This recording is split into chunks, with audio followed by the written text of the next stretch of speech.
This broadcast is brought to you by SureDog.com and is part of our 24-hour radio marathon to support Javier Vasquez as he beats colon cancer. To donate, please visit tiny.cc/tapcancer. That's tiny.cc/tapcancer. Please help Javier and his family in this time of need. The following podcast is a TJ DeSantis production.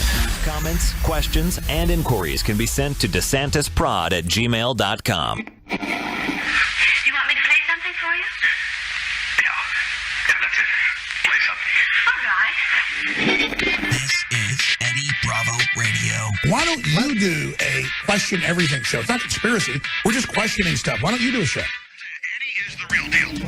Temperature of the water getting sucked into the turbines. Eddie! Like we didn't hear that. Exactly. Like we haven't heard that a million times. It's the engine and the air. Eddie Bravo, I love you. Eddie, stay calm. It's like, wait a minute. That's with us. Eddie Bravo, I love you. Are you trying to tell me that the engine Yes, that's what we're trying to tell you. Yeah. has heat and then makes clouds? Yes, Eddie. Are you sure? That's right. Winding him up. Winding him up. Winding him up. You know the fucking... Ladies and gentlemen, another episode of Chaos.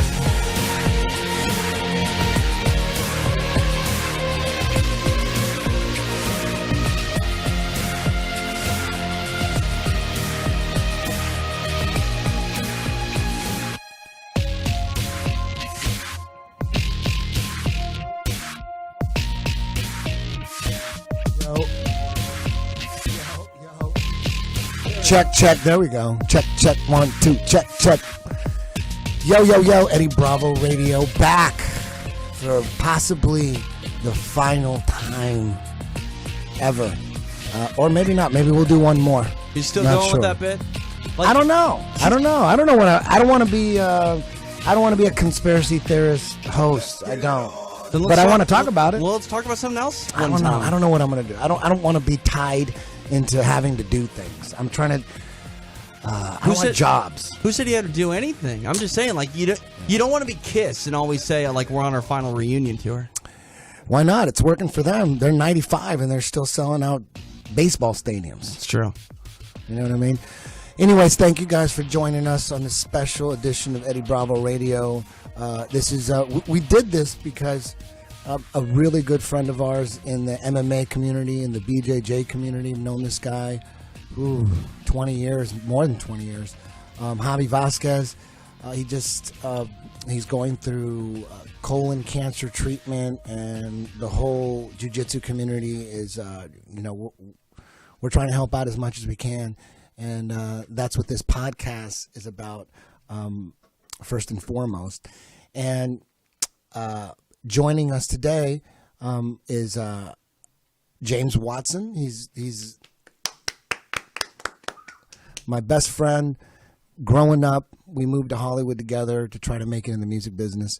He knows more about me than he knows me when before I was even doing karate, and we're gonna and all of a sudden he might be a flat earther now. Are you a flat earther?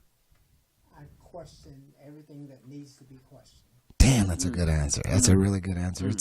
It's a process, man. No one ever hears about flat Earth and just says, "Oh yeah, that makes sense." So yeah, I believe it. It's always like a 6-month process of denying it, trying to debunk it.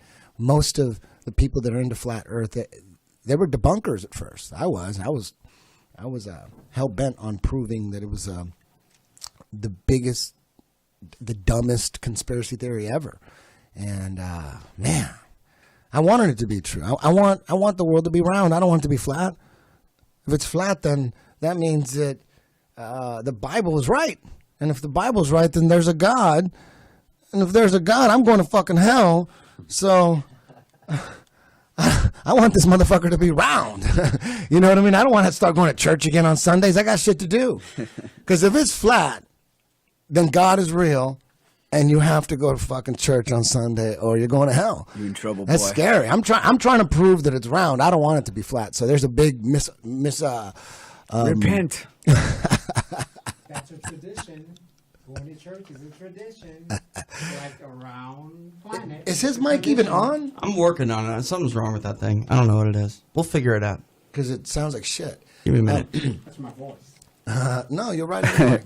But anyways, also joining us, this is the third time he's done my podcast. Old friend of mine, I remember when I met him, he was a blue belt. He got body slammed by Dennis Ash. He put Dennis Ash in a triangle in some tournament. I think it was the Copa Pacific or something. And Dennis Ash, who's a friend of mine, picked you up. I thought you were just a little 15-year-old kid, and he slammed you, and then I think you got knocked out or something. I was probably like 23, actually. I know, but you looked 15. And then people, and I was, what ended up happening? He picked you up? Well, every time, I look like I'm supposed to lose every fight I get in. Okay. So what happened? I'm always the match? underdog.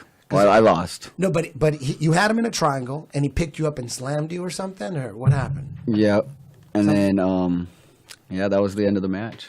And then he passed your guard and choked you, right? No, he didn't choke me. I just kind of was like tired, and I was like, I don't want to fight anymore. And he was a friend of mine. And I didn't know who you were, so I was in the stands, like I was screaming, going, in joy. And everyone thought you were like a little 15-year-old kid. Meanwhile, you're 23. And I'll never forget. This girl turns on. She goes, "That's rude. That was a kid. That was a kid. Have some heart." But anyways, well, thank you for. I've also won a lot of matches too. For those listening that don't know me. Absolutely, you are definitely one of the most creative, one of the most unorthodox jiu-jitsu players in history, man. Very few people move like you. Super crazy smooth. There's not too many people out there that move like you. So, I mean, big props. Thank you. It's That's right. That's right. Yeah, you've done a lot of damage in your career. You've had epic fights, and both of us have had matches with Javi Vasquez. Mm-hmm. Who this is all about. How do people send money? Where's the address? Yeah, they go to tiny.cc/tap cancer. It's actually on the bottom of their screen right now if they're watching. So tiny.cc/tap cancer. Yeah, I went against Javi Vasquez as a purple belt 4 times, and he beat me all 4 times. There were some close matches in there, man. There was one where I swept him, he swept me. It was 2-2, and the ref gave it to him because he was on. You. Yeah, and there was another match where I pulled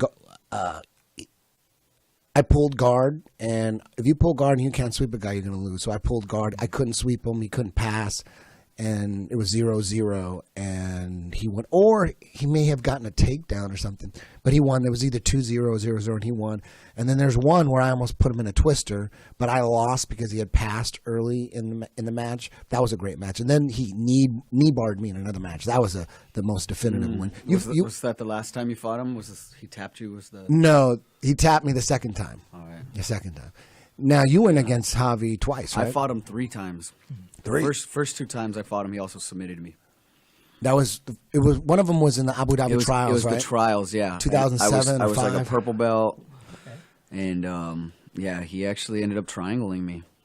I remember he said that match because he didn't know that. It was a good match, though. I did pretty good up till that, you know. You know, one thing I remember about that, I'll never forget either, is you were coming up, and I knew how good you were, and the fact that he beat you, and you were crushing people at that point. Yeah, You were a rising star, yeah. And the fact that he beat you, I always knew Javi. You know, I knew how good he was, but I thought that maybe you'd catch him off guard because you're this rising star. And the fact that I remember talking to him, like, dude, what happened? What happened with the Jeff fight? I mean, he goes, I triangled him. I'm like, whoa. I go, what did that feel like? He goes, yeah, he was fun. Yeah, he was. That's what he said, word for word. He goes, yeah, he was fun. He was fun. Yeah. No, I was doing well, you know, it was back and forth, and then he's so sneaky and fast, and plus just like, and everybody will tell you this, as a person, he has this like weird like X factor. He's like intimidating. Yeah. You know, he's like a real like alpha male, and he's like tiny.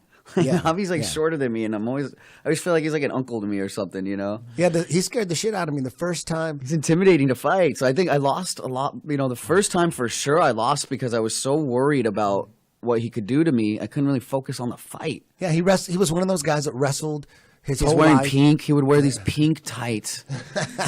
He wore these pink tights, and I don't know if he had a big cup or if his wiener was just hanging out doing its thing. I was too young to even notice anything like that. I was just like, I can't even look at that. But it was in my face. Do you guys remember in the King of the Cage days, he would carry around the leg? Yes. The big pink robe, and he just walk around with the leg? Yeah. No. Yeah. I don't remember. I commentated for King of the Cage back then when he did that. I know. I sent you a picture with you and who was it? Raphael Torre and Josh else. Gross. Josh Gross, yeah. Old school. That was Yeah. in 2000 or 2001, something like that. Yeah. Old school. That's like another life. Another life. Back when the Earth was round. Yeah. Back in the day. Yeah. But when I first saw Javi, it was at the Santa Cruz tournament. You know that Claudio Franca holds. Yes, it's called U.S. Open. Yes. Yeah. And it was It's in an amphitheater. It was in a little theater, like a Yes. theater arts room. Yeah. And me and Todd White, my training partner, I was just back with then. Todd White, by the way. Really? We could talk about that. We're going to talk about that. So we drove up to Santa Cruz to compete in this tournament, and all of us we're not real athletes. We're just like nerds doing jiu-jitsu, and at this point we're purple belts. And we see this guy. There was only one guy in that whole like high school auditorium arena type thing. It's like a theater. One guy was just like running up and down stairs. He had a hoodie on. And he looked like Rocky Balboa going up and down the stairs. Meanwhile, we're all just sitting there like trying to conserve our energy. And this guy's running upstairs. Like, who is this guy? I'm like, I was scared. I was scared of hell. But he was a white or a blue belt at the time, and I was a purple belt. And I saw him rip through everybody. I'm like, whoa, that's the only real athlete up in here. So then the next year, he's a purple belt, and I found out what his name was, and he's here again. And he was in my bracket, and I'm like, oh, shit. The nightmare from a year ago is in my division. Yeah. And that was Javi. And he beat me both times. We went twice that day. His like shadow wrestling will scare the crap out of you. Yeah. You watch that dude warm up and like bounce, and the way he like does his, you're like, everything he does is explosive. Yeah. Yeah, he was a good source of motivation for me throughout my career. I'll tell you that. 3 matches, a lot of time thinking about him while I was training. You know, so anything I can do to help out with Javier Vasquez, man, I'm on board with it. Beautiful, man. And James here is actually a cancer survivor. He came down with All right, James. He came down with cancer in 1997. I'll never forget that phone call. He calls me up like nothing, just, hey, what's going on? What are you doing today? And then he goes, I got cancer. Oh, man. And I said, what? Cancer. I'll never forget that. Yeah, I said, remember. what? Yeah. He said, cancer. That's tough to hear from your best friend, man. Yeah. That's what 1997. they say, I got cancer. I was like, nope. Yeah. They say it, but Yeah. Yeah. And man, it was, I thought there was at one point he was getting like serious chemotherapy. He had leukemia, right? Lymphoma leukemia. Yeah. He needed a bone marrow transplant. Yeah, from my And sister. he went into, during one of your chemo treatments, his brain started hemorrhaging. Yep. And he went into a coma.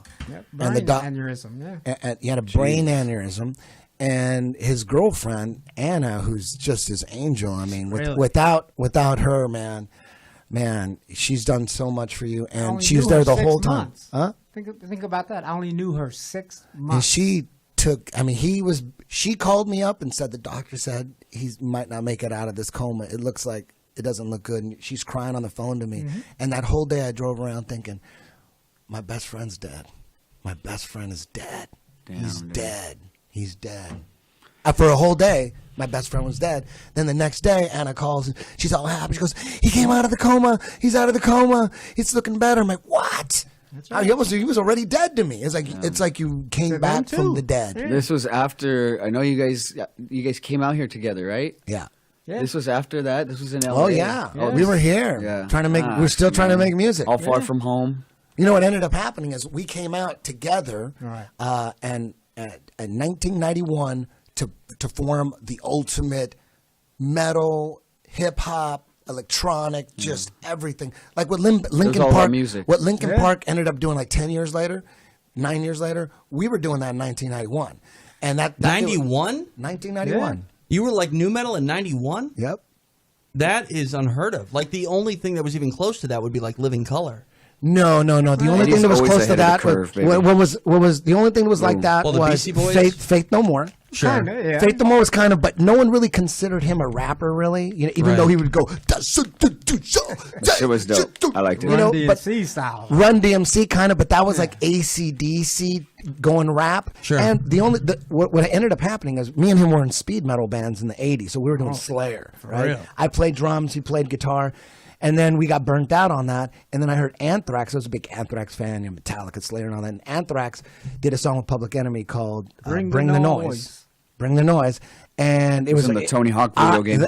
That's when I decided I want to form an entire band like that, heavy with hip hop. So that was in 1989. Wow. So by 1991, the plan was let's leave the speed metal band, leave my drums. I was writing music while I played drums anyways. I was the arranger of the band and all that stuff.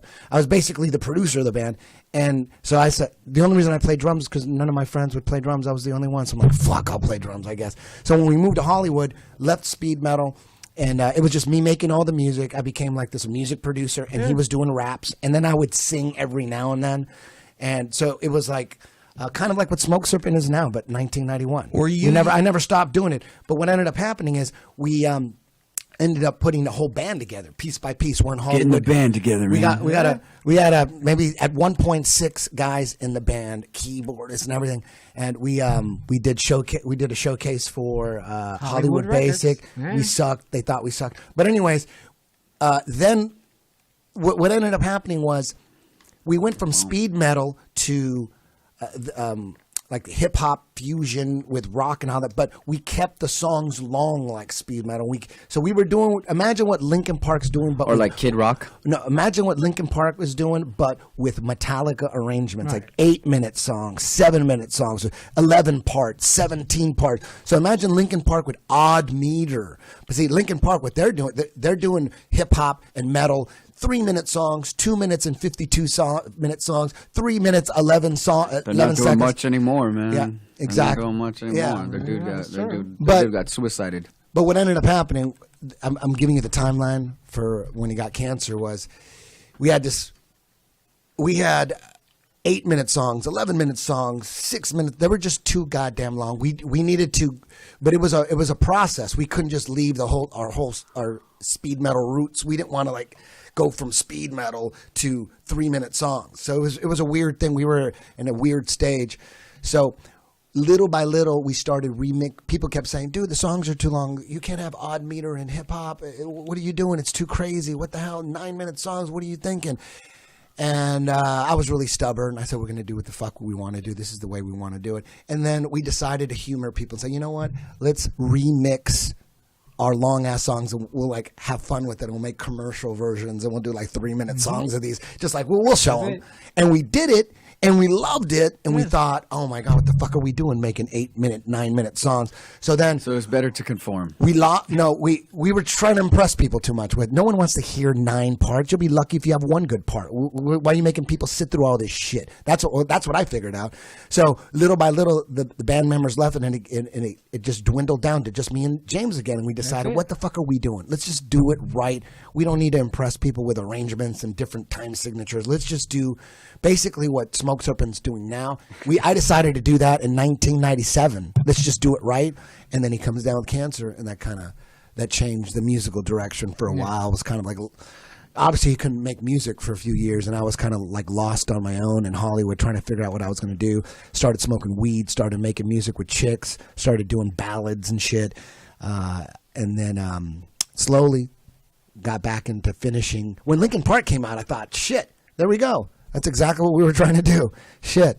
We should have stuck with it. So, James, how long did you deal with that? Was this a 2-year I don't understand. I don't know a lot. Is there a typical time frame? I mean, you did the chemotherapy. I had radiation first. And then they found out, the radiation didn't take care of it. Burned to a crisp. Think of putting something in the microwave and overcooking it. I was literally as black as the T-shirt he's wearing. My skin was that black. So then I had to take medicine to take care of that. Then I had the aneurysm. Had to take medicine to take care of that. So it was a long process. Spent weeks in the hospital. Weeks. And what is it, 20 years later? Yeah, 20 years. He's still here. Isn't that crazy? And the doctor said, we don't know if he's going to walk, talk. Who knows? We'll just have to wait it out. Yeah. So, Javi, if you're listening out there, you're going to make it. You're going to make it. And you're going to be back on the mats. You're going to continue to develop that awesome side control system that you got. He's got the best side, like being side control. From the bottom, like from the defensive bottom. side Yes, control, yeah. he's got an incredible system. It's like, come on, pass my guard. It's like playing rubber guard from side control. It's amazing, and a lot of guys out there are coming up with some crazy shit off being on bottom and side control, like Sergio Hernandez. He's got a whole crazy system. Even my brown belt Jeremiah Vance, he's got some shit. You pass his guard, you better watch it. You're about to get tapped. So there's a lot of crazy shit you could do from side control. And I like how you get knee bars from side control. When you're on the bottom, when you hook and you boom. You know what I'm talking about, Jeff? I do that Ryan Hall thing, yeah. Yeah, that's awesome.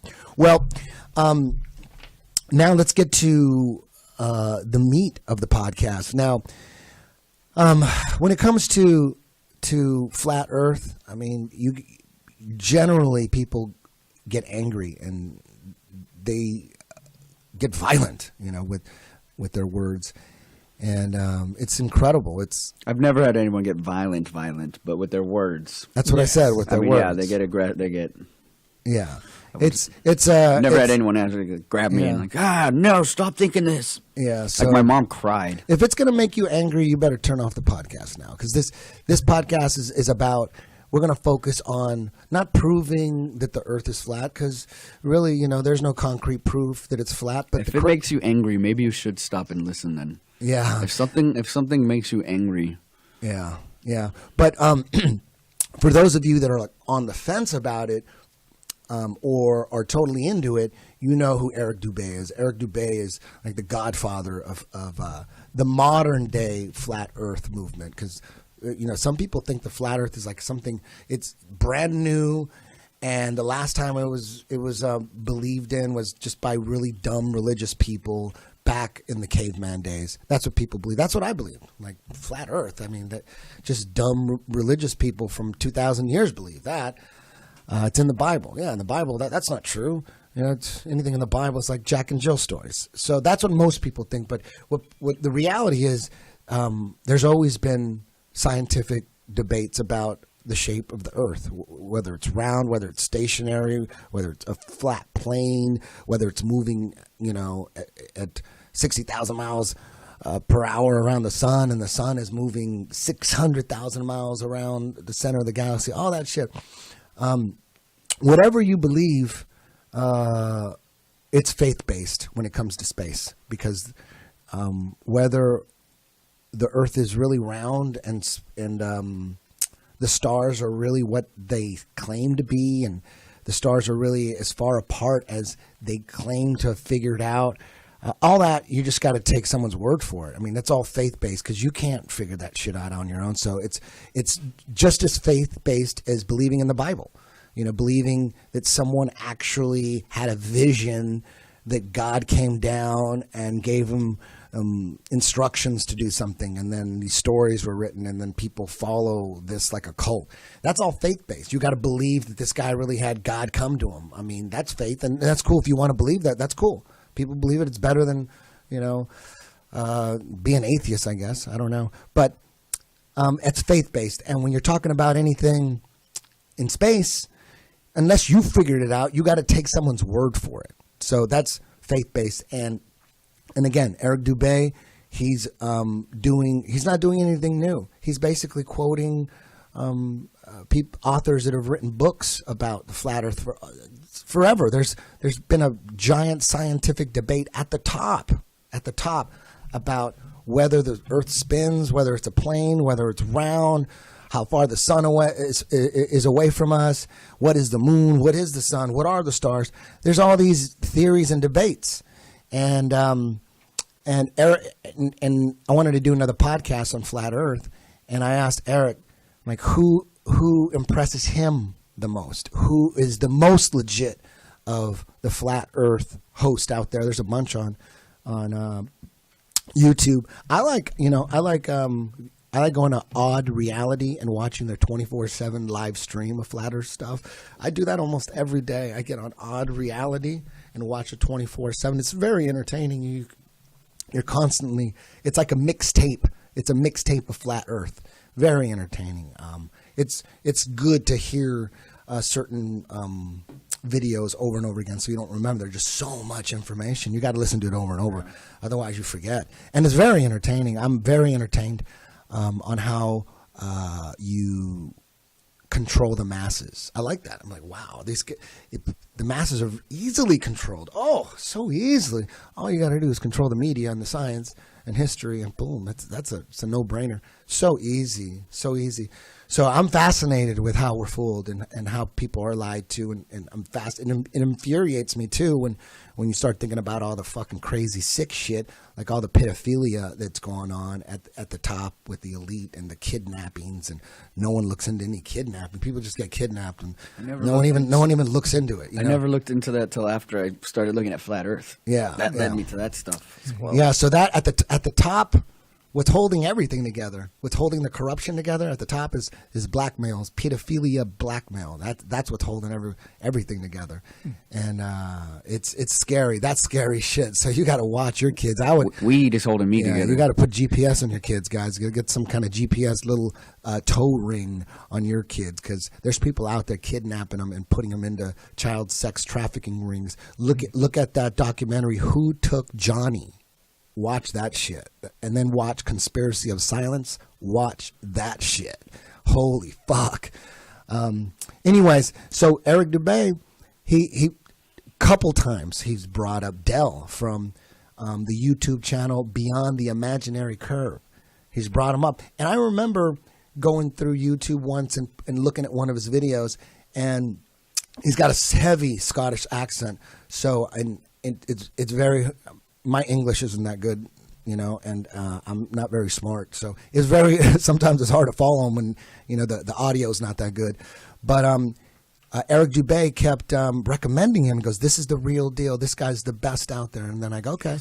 So I started looking at his videos, and man, I'm hooked on Beyond the Imaginary Curve as well. Del comes at you with the no-nonsense approach, no graphics, low budget production. He just puts flat Earth together so beautifully, and his specialty is just going out on the streets and just talking to random people about flat Earth and what they think we live on. And man, his interviews are so entertaining because he's just taking people off the street just like you and me. He goes to universities and interviews professors and students that have no idea. They just think he's a guy with a camera. And when you have a camera on somebody, they know it's being videotaped, so their ego doesn't come out as much. So it's actually easier to talk to them because you got them on film, and they don't want to seem dumb.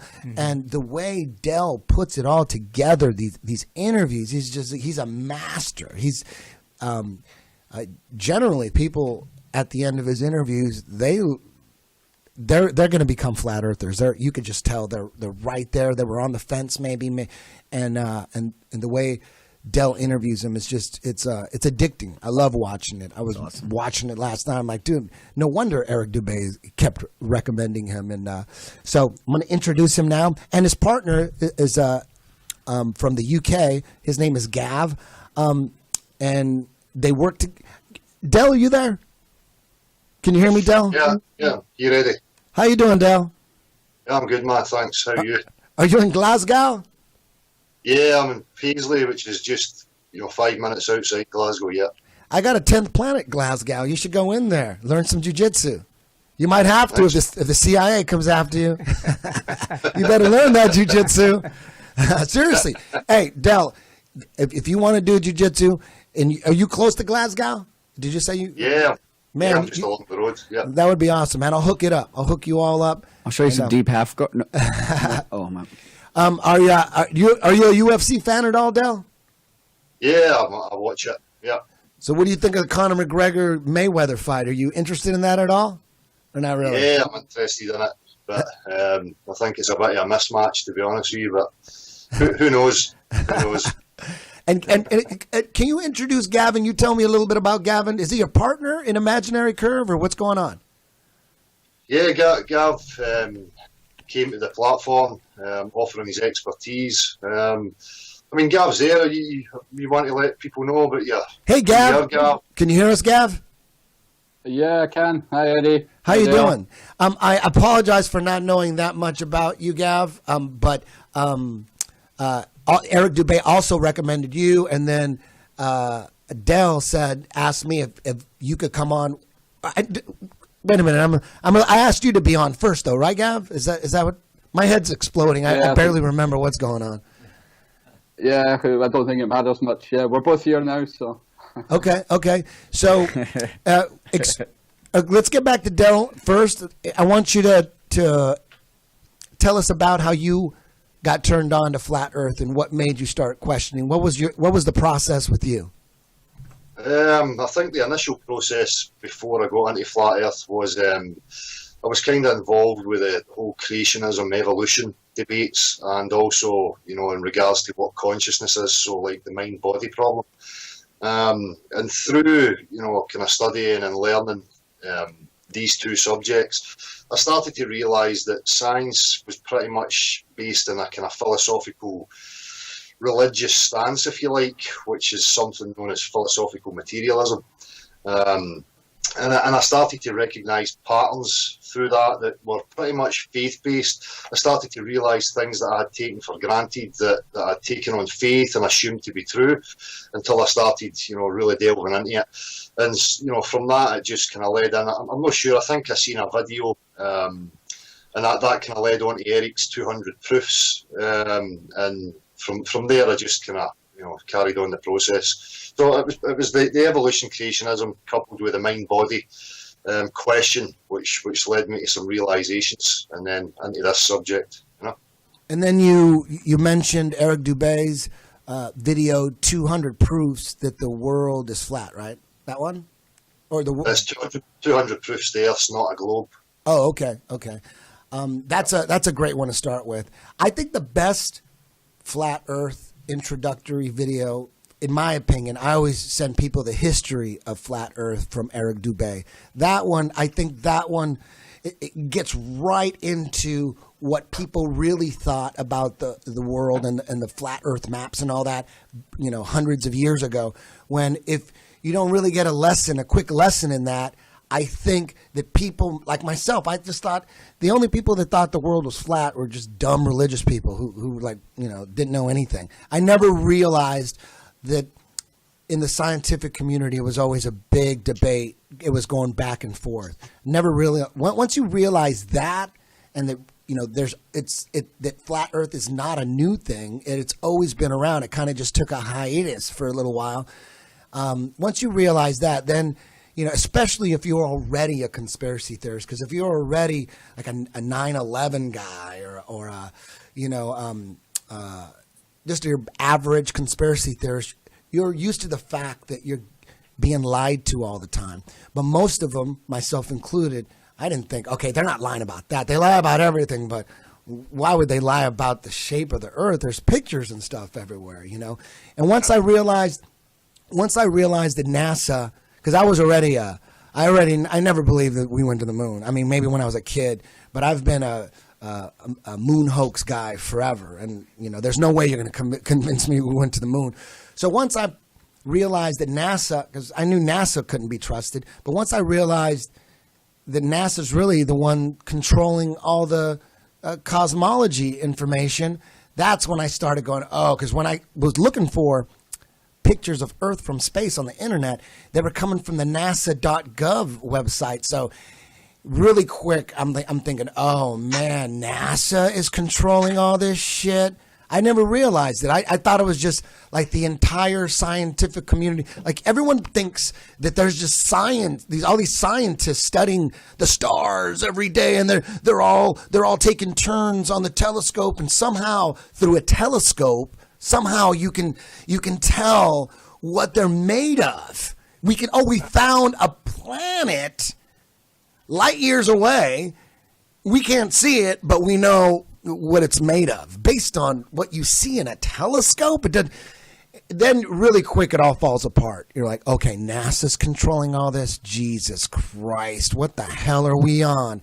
And then fairly quickly for me, it became pretty obvious that it may be flat and maybe not, but it's definitely not what they're telling us. truth. Like you just can't believe anything coming from the mainstream media. If it's on the news, that took that valuable spot, that airtime. They're not going to just throw any news up on CNN. It all has a purpose, and the purpose is never to inform the people of what's going on. Why would they do that? If I was a psychopath, I wouldn't do that. It wouldn't even be a thought. If I'm sitting, in a conference room with all the elite and all the, trillionaires out there, nobody is ever going to say, but the people need to know. We need to do this for the people. That's never coming up.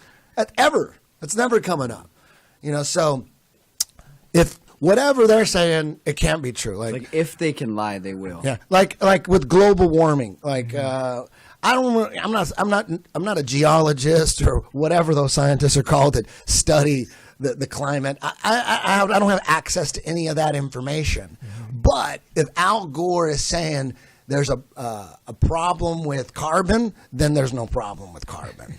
Then it just can't be. It's got to be something. It's just bullshit. And then you look into the other side of global warming and the other people that are really into it. They're saying, I don't know if it's true, but they're saying, oh no, they're just trying to put a tax on carbon. They're just trying to, put us in more debt. They're just trying to make more money off a fake carbon tax, free money, free trillions. That's what they're saying. And who am I going to believe? Al Gore or the people saying it's a tax scam? I mean, come on, it's a no-brainer, right? Del,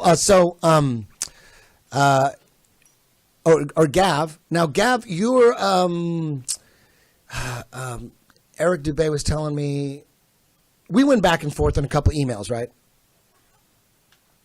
Yeah, we did. Okay, and you were talking about what's your specialty when it comes into flat Earth? Like, where's your expertise? I know you got a degree in mathematics. Can you explain how you got into flat Earth? Yeah, well, I reckon I've been, ever since about the age of 20, 21, looking into conspiracy theories, if that's what you want to call them, or looking into the lies we've been told. But it was only about 4 years ago that the flat Earth information reached me. I've got a combined honours degree in maths and physics, so I believed that all that they told me in science was correct until that time, and ever since I've looked into it now, I know that we've been told a lie. It's not a globe, and natural science and common sense are the two things that tell me that. So yeah, that's my expertise, if you like: natural science, common sense, direct realism. Those are maybe the topics we want to discuss today. What do you say to people that say, one of the most common things people say when you're discussing flat Earth is, but how could all the scientists be wrong? How could they all be in on this? All the scientists. What do you say to those guys? Well, mathematics is a formal science. You'll have heard that before. And a formal science is just like a language. So there's a distinction between a formal science like mathematics and a natural science. Formal science is all about definitions. It's all about the meanings of words. So a mathematician can believe whatever definitions and axioms, and if he then, following from those definitions and axioms comes to conclusions, then he will believe them if he believes his definitions. So there's no conspiracy that lots of scientists are all in on this game. What they don't realize is that the definitions and assumptions and axioms in which they're basing their reasoning are fallacious. They're the things that are wrong, and they're the things that people need to start looking at, including academics. And maybe just to give you, my reason for joining with Dell, after looking at the flat Earth for about 3 years, I came across Dell as well and his Hangouts. And I decided that, for me, it was very important that I showed that it's not just, common people that are asking this question, but there's also academics asking this question. And I wanted to bring my expertise to the table, too, and try and find out what the hell's going on. That's beautiful. And Del, same question. Like, what do you tell people? Your interviews are awesome. You just crack people right open. What do you say when they say, well, what about all the scientists? I mean, the scientists have been wrong. They've known this for 500 years. They've proven all this. They can't all be on it together. Well, it's a bit of a fallacy, just as Gav said. Just like me, you would have to postulate then that for the 37 years of my life, up until that point of realisation, that I was actively lying. When it's not, you just believe these things. It's a fallacy within yourself that you just base it on assumption from authority, and you take these things for granted to be true until you actually start sifting through and looking at it. So, these fallacies that people bring at you, everybody would have to be in on it. It's just a nonsense because, quite clearly, as Gav just stated, and myself, obviously, everybody doesn't have to be in on it. If people are believing what they've been told and they're following through with that, then, it's just a matter of getting them to look at it, Yep, if you never question the things that you base all your beliefs on, then, there's no way you're going to find it out, right? You actually have to start digging in within yourself and thinking, well, what is it I'm believing and why do I believe it? Yeah. Mm-hmm. And when you do that, then that's when the whole thing falls apart. And basically scientists aren't doing that. Sorry, Bill. Yeah.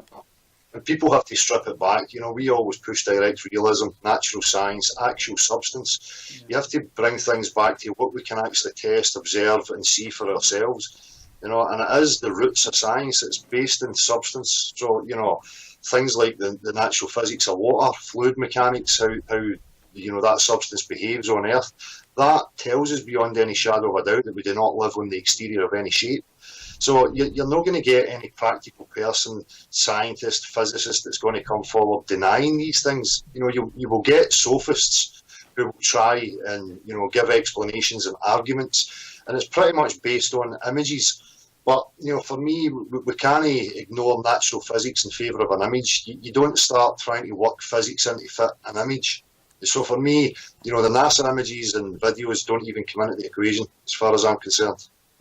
One of one thing I took from you, Del, recently is I love how you when you're having a debate with someone who's not a flat earther, you engage in a conversation where you're only talking about things that you both agree on and that you both can prove, and you're always asking the guy you're debating with if he agrees with something. Like when you're talking about the laws of natural science, it must be observable, measurable, testable, and repeatable. Is that correct? Yeah. There's four? Right. Those four, right? Yeah. And how could you not agree with that? When you talk to someone, you're having a debate, how could they not agree with that? It has to be observable, measurable, testable, and repeatable. That's science, right? Well, we're talking about objective reality, so it has to come into that criteria, Yeah, and we even Neil deGrasse Tyson, he even says that he doesn't know what gravity is, and it always comes back to gravity. Gravity is that if they didn't have gravity, man, they would have nothing to hold on to. But you can't measure it, you can't test it, and you can't observe it, right? Yeah. So gravity becomes the theory. So if you can't, is this? I mean, I'm no scientist. Is this right? You guys would know, right? That makes sense to me. Like it's not science if you can't measure it, correct? Yeah. Or you can't test it, and you can't. Is this right? It's not natural science. It's not natural science, and you were making the distinction of formal science. Formal science would be mathematics, right? Yeah. Anything with a language, yeah. Yeah. Bases based on definitions and axioms and assumptions, yeah. You know what's insane is how they always use this, the Globers, as how they proved the Earth was round back 1,000 years ago. There was a shadow in the Middle East, and then that king had a friend in another country, and they measured the shadow at the same time, and then they figured out that the world was 25,000 miles in circumference. That's actually in science programs, right? Isn't that crazy? Yep. They're talking about a shadow down in a well. It sounds like a biblical story, right? And they hold on to that. And they hold on to that. That's the proof. They proved it 1,000 years ago. There was a guy who was looking. He did a test. He had a stick, and then he looked down a well, and then he waited for the sun to be 12 o'clock, and then somehow he, I don't know how maybe he called them or sent a raven, They said. No, is that what they did? Is that part of the story? They had a pigeon in the story? I don't know. See, that is the funniest shit ever. People hold on to that. And then that Bill the Nye guy, whatever that science guy, the Bill Nye, there's a video that's I don't know if you guys watch those those flat earth mixtapes. I love that shit. They burn him. I love that. That's so entertaining to me. But he's talking about, he's on his show, how he's explaining how ships go over the horizon, and the hull goes first and then the mast, and he goes, that's science. But anybody, not the science guy, you can go to YouTube and disprove that right away. They go, oh look, it's going over the horizon. Like, no, it isn't. If it was going over the horizon, you wouldn't be able to zoom in on it. How do you zoom in on something that went over the fucking horizon? I have to explain that to people. People will say, I'll send them a video, and they go, no, I don't know what this video is you're showing me. All I saw is a boat that you couldn't see, and then you zoomed in on it and you could see it. Like, they don't explain. It goes, a famous celebrity, I was having an argument with him, goes, Eddie, I was in the Mediterranean on this yacht, and I saw with my own eyes a boat go over the horizon. You could just see him going, and there's a line of them. There was like a line of all these ships. I seen it with my own eyes. Just lying through their teeth. Yeah. Like, why are you lying to me? No, he didn't. No, he believed it. He believed it, and to him it made sense. But then when I showed him the video of them zooming in on a boat that appeared to go over the horizon, he didn't understand that it's impossible to zoom in on something that goes over a curve. He couldn't see that. He just thought, you just zoomed in on it, bro. You're just showing me something. I'm like, it's incredible. Right? But there's other explanations for that, right? If some phenomenon like that has two different explanations, then the one that they're saying can't be right, because there are other ones, for example, using perspective, that show you very clearly that your visual acuity, or the diffraction limit, as they call it, of light, will give you the same phenomena, that things disappear bottom first. So, it's a completely false argument, again, based on, visible phenomena and not on anything tangible that can be measured, no physical substance. It's a visible phenomenon, and just because people don't understand how it works doesn't make it real. Yeah. It's part of the sophism. If you don't know if many people know what sophism means, but you will even see it in their explanations. They say that in order to recreate this effect, you only can do it viewing objects going away straight in front of you. So right there and then that they're playing on an optical effect. And it's part of the sophism, because it's simple geometry. If somebody is going to say to me that at 12 or 20 miles a ship is going over the horizon of the globe Earth, so we'll get rotund, curvy, convex, nature-defying water, that the ship is going over at 12 to 20 miles. So if you take an equilateral triangle and you say that you are the observer A viewing the ship, which is B, at point C, you should have somebody who can measure the curvature from left to right. Nobody ever sees anything from left to right. So, you see that they're using sophism, they're playing on our lack of understanding on perspective and how our eyes work when they pull that nonsense about the ships going over the curve of the Earth. Yeah, the curve thing is, to me,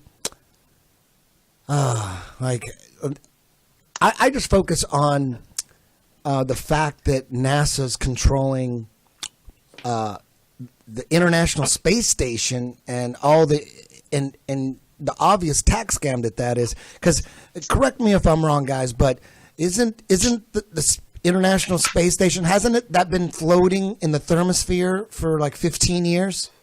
Right? Is that correct? Yep.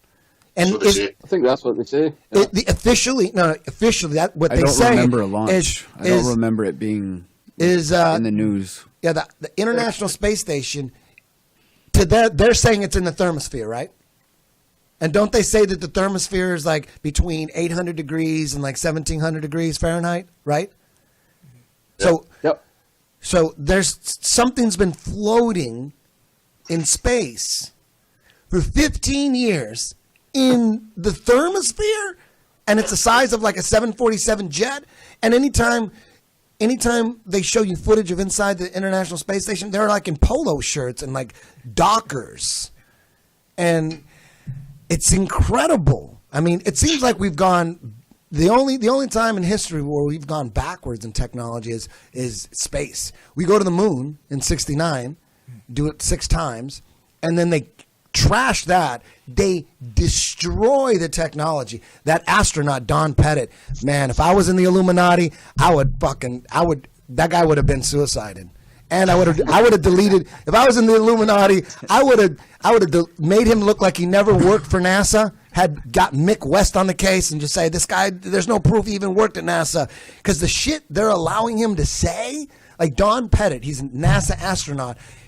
Everyone in the flat Earth community, we get this. We see this one all the time where he goes, "I'd go to the moon in a nanosecond, except we destroyed all the technology."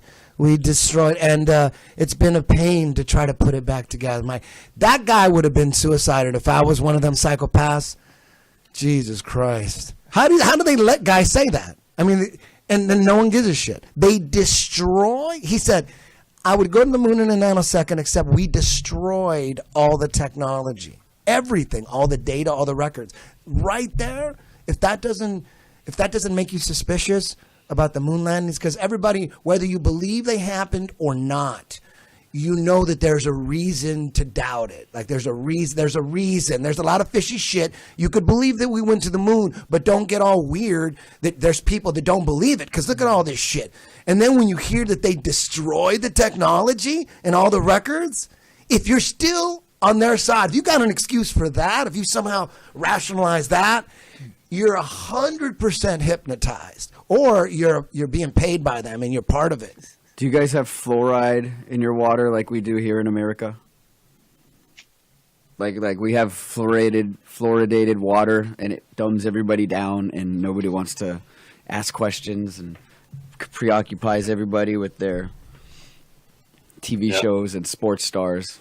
Is one of the reasons I hear for why nobody does anything about this. And I'm curious, because I knew when I was a little kid, don't drink the water out of the tap. You drink the bottled water. You know what I'm saying? It was like something's in that water. It's dirty or whatever. There's metals. I never knew what the story was. If I was in the Illuminati, I would put out the rumor that we're putting fluoride in the water, but not really go through with it. Just tell people that there's fluoride in the water, and then own all the bottled water companies, and then put fluoride in that. Boom. And just trick everybody. You really want to put fluoride in the water? Tell them that it's in the tap and it's not in the tap, and own, like, you think, doesn't Nestle own most of those water companies? And isn't Nestle in the Bilderberg group? Doesn't that make, I would do that. And I would have all these different bottled water companies. I would get them both ways. I would put and Florida. I'd put spring water on it, 100% spring. I'd put all that shit and put like a little logo of a mountain with snow caps. You know what I mean? And call it Icelandic water or some shit. You know, there probably is. I think there is one. I think I just isn't it easy to fool people? I mean, come on, it's too easy. The Wizard of Oz. It's too easy. People don't give a shit. They don't give a shit. No one gives a shit. No one gives a fucking shit about anything. And because if you had kids, you guys have kids? Yeah. I have a kid, and if there was a rumor that at the school that your kids attend, that there was like a child molester there, you wouldn't say, I need proof. You would investigate that shit. You'd want the proof. You'd look for the proof. But if you didn't initially find the proof, you're going to investigate whether it's real or not. You're going to look into it, whether it was a fake rumor. If you found out on your block, the block where your kids play on the block, if you found out that there was a guy that's kidnapping children and raping them in your neighborhood, you're going to look into it. Whether it's true or not, you're going to look into it, right? But there's all this, there's evidence of this giant pedophile ring going on globally in everyone's government, and no one gives a fuck. No one gives a shit. Nobody. No one gives a fuck. 1 million kids a year get kidnapped in the United States alone, and in Washington, D.C., that's where most of them get kidnapped. Nah, I give a fuck. I just don't want to die. I don't want to look into it too much and do something about it and then get killed. Exactly. I give a fuck. Exactly. But I also give a fuck about myself. Yeah. Hey, you said that there's 1 million kids that go missing? 800,000. Unless that's a statistic, that could be wrong. Okay. But even if it's 2,000 kids get kidnapped a year, if it's 2,000 and not a million, right? That's incredible. You can't even bring up or question. You can't even question Sandy Hook because 20 kids got killed. You can't even question it. Yet, 1 million kids get kidnapped, and a lot of them there's evidence. There's a lot of evidence. Look at all those WikiLeaks emails. Look at the Conspiracy of Silence documentary. Look at the documentary Who Took Johnny. Look at that shit. Look at that shit. There's a gigantic pedophile ring going on. Well, I'm curious. Do you know what the ratio of how many of those kidnappings are solved? Dude, when you watch the documentary Who Took Johnny, no one even looks into it, man. They stay away from that shit because they know where they're going. They stay away from it because they know where it leads. So, anyways, no one gives a fuck. Never trust a statistic you didn't falsify yourself. Yeah. Yeah, I mean, even if it's 500 kids a year get kidnapped and tortured and get put into child sex trafficking rings, if it's 500 a year, that's a fucking lot. That's a lot. Yeah. You know what I mean? And no one gives a shit. No one's doing nothing about it at all. Just say, hey, it's a conspiracy theory. Fuck. So you know what? When it comes to that shit, I don't give a shit either. I don't, I'm just bringing it up because it's an example of the mass hypnosis that's going on. Exactly. Yeah. The beauty of this whole subject, though, is that it's in everybody's direct experience. Unfortunately, the majority of these other conspiracies, that's pretty much based in hearsay, and we don't have any real direct experience, so it's difficult to get anything really truthful, Yes, absolutely. Go ahead. No, I'm just saying the difference with this subject is that it's in everybody's experience. Everybody can experience this. Everybody can verify and falsify any of this stuff for themselves in regards to this question about the shape of the Earth.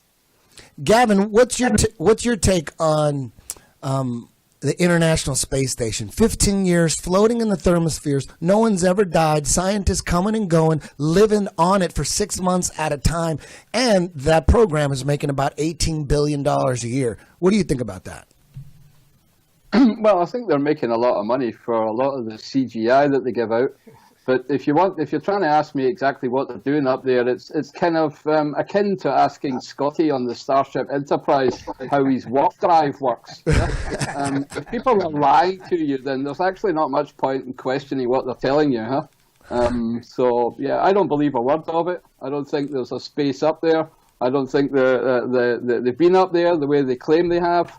And I think they show us a lot of imagery to try and persuade us that we live on a ball. And that's the only reason that they're bringing those images to us. Yeah. Have you seen? There's remember you guys of course you guys are familiar with Admiral Richard Byrd, correct? And he's the guy. He's the Navy Admiral / World Adventure. He led the expedition Operation Deep Freeze.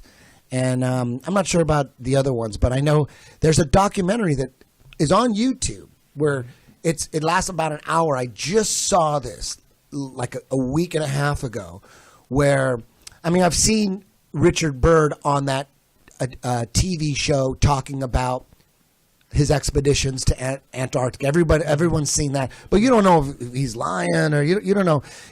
On that show he said that beyond the South Pole, there's a land as big as the United States filled with all sorts of minerals and resources and coal and all that stuff. He's talking about that on that TV show. Every flat earther has seen it. You can watch it on YouTube.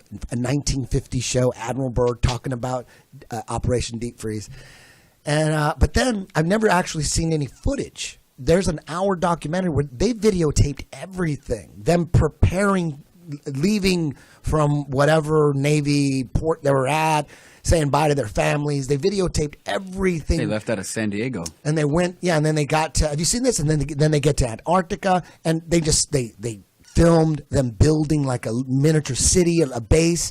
And what they did from there is actually took airplanes and flew and explored the Antarctica on airplanes, and then they would come back. They would fly, and then they would come back. They would fly, And there's video and them talking about this. There's video of the land. There's no ice. And go look, and it's a documentary that never came out, and it's on YouTube. So that land that he was talking about on that 1950s TV show, there's video. Who knows if that's the real land? It could be fake. Maybe that was Alaska or something. I don't know. You have to watch. It could easily be a fake documentary, but it's it looks pretty convincing that they found some land beyond the South Pole.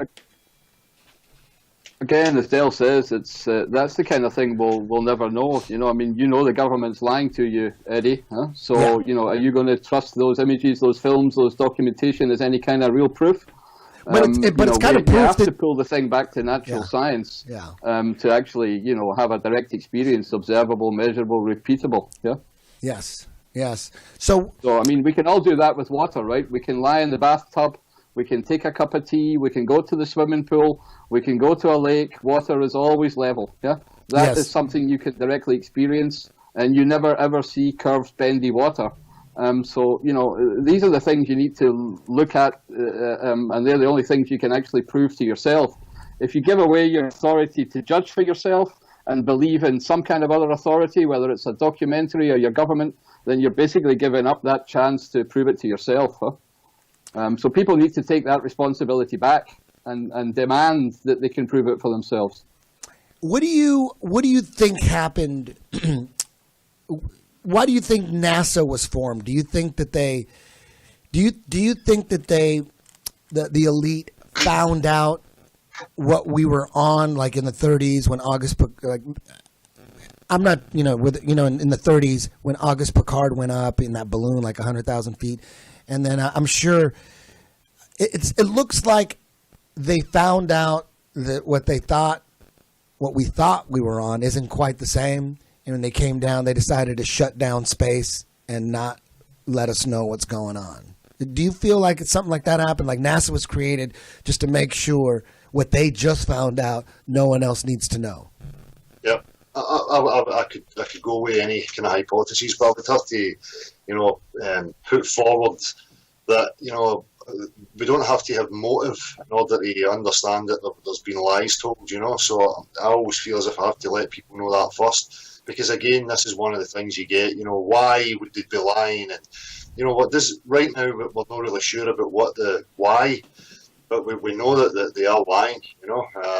And that's the most important part for me. But I can totally concur with what you're saying, Eddie. For me, if I trace it back, it seems to me that discoveries were made and these things were set up in order to sell us this fake reality that the majority of people believe in to this day. Yeah, man, do you think in our lifetime there'll be enough money for a legit expedition past Antarctica? Do you think there'll be a couple billionaires that want to throw some cash or something? I mean, I'm saving now. What is if someone came to you, a billionaire, and said, I'm going to give you $1 billion, but you got to use all that money to prove that, to prove what we live on, like whether it's flat or round. What would you spend that $1 billion on? How would you prove it? Well, I can prove to people that we live on a level plane by using a simple measuring tool like water. Again, it's back to physics. It proves beyond any shadow of a doubt that we do not live in the exterior of any shape. So we live in a contained system, and that's provable every single day. I don't need $1 billion to prove that. But if I had $1 billion, I would be putting it to use in order to have exploration to as many places as I possibly could in order to try and establish the full dimensions of Earth. Beautiful. Yep. And, maybe just one point there. Just because physicists will, or mathematicians will redefine level to be the tangent plane to a radial coming from the center of the Earth, just because they define that doesn't make it true. In fact, as Dell's quite rightly pointed out, you don't need any money at all to prove to yourself that the world's flat, and that there's a level water everywhere. So, and I fully agree with Dale, to find out exactly how far we can go upwards or how far we can go out to the side, that would entail exploration, and of course that would probably need some kind of money. But, I would hope that the common man demands it from his own government, that we have that full exploration and full disclosure. Yeah, but just as you say, this they come with these explanations and defining what level means from the centre of the earth, and the water is equally a distance from the centre of the earth. It's just a story. Again, it has to come back to practicality. As obviously you have seen those videos, Eddie, where I'll ask people, can you give me one practical example of a body of water conforming to the exterior of any shape? And obviously people can't. So they can define these things any way they see fit. At the end of the day, it comes back to practicality, and all claims must be shown practically, or we have to ignore their claims. Jeff? Yeah, and maybe just one point to add on to that too. It's all right to argue from facts like level water against a hypothesis, but it's not real science to come with a hypothesis and argue against the facts. That's not even science, Eddie. Yeah, that makes sense. Yeah, gravity is a theory. It's not proven, right? There's no way you can measure it. Didn't they claim that they just figured out, or they just captured a graviton or something? What did they say? Some more shit that we have to take their word for. Gravitons, yeah. In CERN, right? What do you think's going on in CERN? Like, what is that? Is that just a big tax scam as well? They're just building.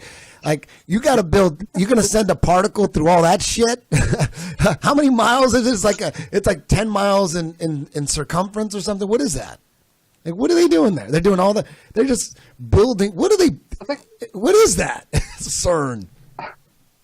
What are they doing? I think that there's a lot of equipment set up and probably a lot of well-meaning people trying to discover things.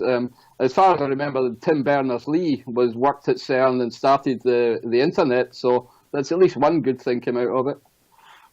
What else do you think? What they're doing, accelerating these particles into this, how should I say, microscopic world of little balls and lots of empty space, sounds very similar to the fairy story that we're getting told about the faraway galaxies and universes. So I've got a very, how should I say, open mind about that.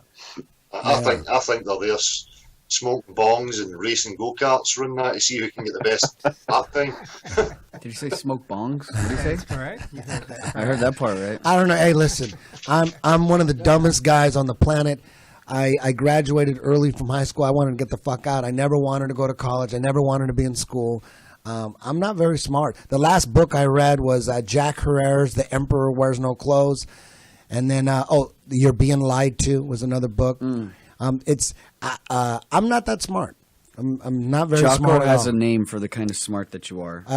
CERN, could be is probably just the most amazing scientific. Have you seen the opening ceremony for CERN? Did you see this? Did anybody see this? There was an opening ceremony that was satanic, and everyone they had like a dance rehearsal. It was crazy. I don't know. Again, everyone was wearing horns, like devil horns. You got to see this. I believe it. I don't even need to see it. It's like a satanic connection. I don't even need to see it. I believe it. The satanic connection. It's like when people defend the government so much, it's like the government is such all governments, just the elite, right? The elite. It's so corrupt and it's so wicked, and everybody agrees with that. Nobody on the planet is going to say that their government is not corrupt. Nobody. Everyone says, yeah, they're corrupt. No, yeah, they're stealing tax. Everybody says. You know somebody who doesn't think the government's corrupt? I work at Victory MMA, and it's at least 60% military. They don't think the government's corrupt? And these guys all think I'm crazy. Yeah, but they would agree if you asked them. I work with Jocko. Jocko, see, I was going to tell you, I wrote down. He'll even tell you that the government is corrupt. Everybody will agree the government's corrupt, but when certain situations come up, they always got their back. Yeah, they always got their back. I mentioned this to Jocko. I mentioned Admiral Byrd to Jocko. I sat next to him and brought this up to him, and he was talking to me jiu-jitsu, and I'm like, I'm going to hijack the conversation, and I'm going to throw some flat earth for a second, and he's just going to be cool with it. And it didn't fly. He smiled at me, nodded, he did his little thing, and he got up and went over and wrestled with Dean. But that there was like something to me. that Jocko didn't want to talk about Admiral Byrd. Yeah. You know what I'm saying? And Jocko's a high up like military guy that I work with in jiu-jitsu. So I'm trying to. I was gonna say, I wrote down you should try to get him on your podcast and ask him, or vice versa. Go I'm on afraid his. of him. No way. He'll kick my ass. He's a Navy SEAL. He'll stab me in the neck. He's a black belt. He's But again, back to CERN. What the hell is that? What the fuck? Can you look that up, TJ? Look how big CERN is. Why does that matter to me? They're putting so much money into that, and that's where supposedly everyone thinks the smartest people on the planet are from CERN, right? I mean, they're working there. They're doing some some experiments. And just like the International Space Station, those scientists, they're in there. Oh, they're scientists, and they're experimenting. They got. I was on the Joe Rogan podcast, and I brought up the fact that what have we gained from the space shuttle missions and the International Space Station being up there floating for 15 years in the thermosphere and the moon? How has society benefited from that at all? $18 billion a year, and then. Jamie punches up a list of all the inventions that they invented, like freeze dried. Yeah, like baby food, like enriched baby food, and like Teflon or some shit, like all that. Can you imagine how many billions? $18 billion a year. How much money has been put into that shit? Man, for what? And they got a list. They got a list of inventions. Not enough, Eddie. They need more. They got a list, and it's all like stupid shit. Like they needed to go up there to invent baby food. Like, if we didn't fucking have this International Space Station, babies would be malnutrition. It's incredible. We should have cage fighting up in the space station for how much money they get. Gav, have you looked into the list of inventions that they figured out in the International Space Station? Mayweather McGregor should do this boxing match on the space station for how much money is involved in this shit. Be entertaining. It's gibberish, right? I haven't, Eddie. I don't know what that list would be. I mean, they blow better bubbles than they did beforehand, and I think they've got, probably improved their CGI. Yeah. So I don't know where the $18 billion goes. No. There's those zero-G planes. For a while there, and it's probably still like this, but people that are investigating and looking into the fakery of the ISS, they're looking into, okay, on a zero-G plane, you got 45 seconds of free fall or whatever. And then, so the debunkers are saying, look, this film sequence is 2 minutes. There's no way it could have did it on a zero-G plane. Like they're not improved. They probably got a zero-G plane. They could do that for like 5 minutes now. You know what I mean? Like how are they not improving that? Like they just go higher and then they come down, and now they could film for 2 minutes now or whatever, right? Yeah, I would assume so. Yeah, I wouldn't take that as any proof just because they could do longer than 45 seconds on the green screen. Yeah, people just have their backs. People have. I mean, they fake 6 moon landings, and you would think nobody would have their back. Like how would you be defending an organization that faked 6 moon landings and stole all that money? Like how could? But people do. They'll defend it. They're like, no, man, that's not CGI. They're really floating in the International Space Station. They're floating. They're floating. Those people who faked the 6 moon missions, they're dead. They're gone. This is the new NASA. And then when you watch those press conferences after they land rovers on Mars, when you listen to that shit, oh my God, that's the worst acting ever. You know what I'm talking about, Jeff? They explain it away as if like it's something they've been doing. They've been touring around the country for 3 months, saying the same stories over and over again. That's why they're sitting there looking that way. It's not because they're lying. It's because they're tired and exhausted. Yeah. And they're repeating the same shit over and over again. The Mars ones are hilarious because they ask him, a guy gets up and asks a question and goes, can you describe the landing? And the guy in charge is like, I haven't seen it. It was a non-benign where's Michael at? He's always like calling someone out. I hope he's here. Where's Michael? Yeah, it went better than initially projected, but on rather the benign side of the spectrum. But yeah, where's Jonathan? He's here. Oh, he'll know. That's all I'm going to say, and that's all. The picture says everything. Look at that picture. That picture says everything. I'm done. Have you seen this shit? And people just eat that shit up. They eat it up. I don't know. I gave up on that when I was like a kid, and I was excited about what NASA would say, and then it would just keep being like nothing, and be like nobody's landed anywhere. There's no fucking aliens. It would be like some image. I'm like, okay. I knew that shit was bullshit when I was 12 years old. And the head of NASA, there's a clip with the head of NASA. Sorry, Ed. Go ahead. It seems to have gone from bad to worse, right?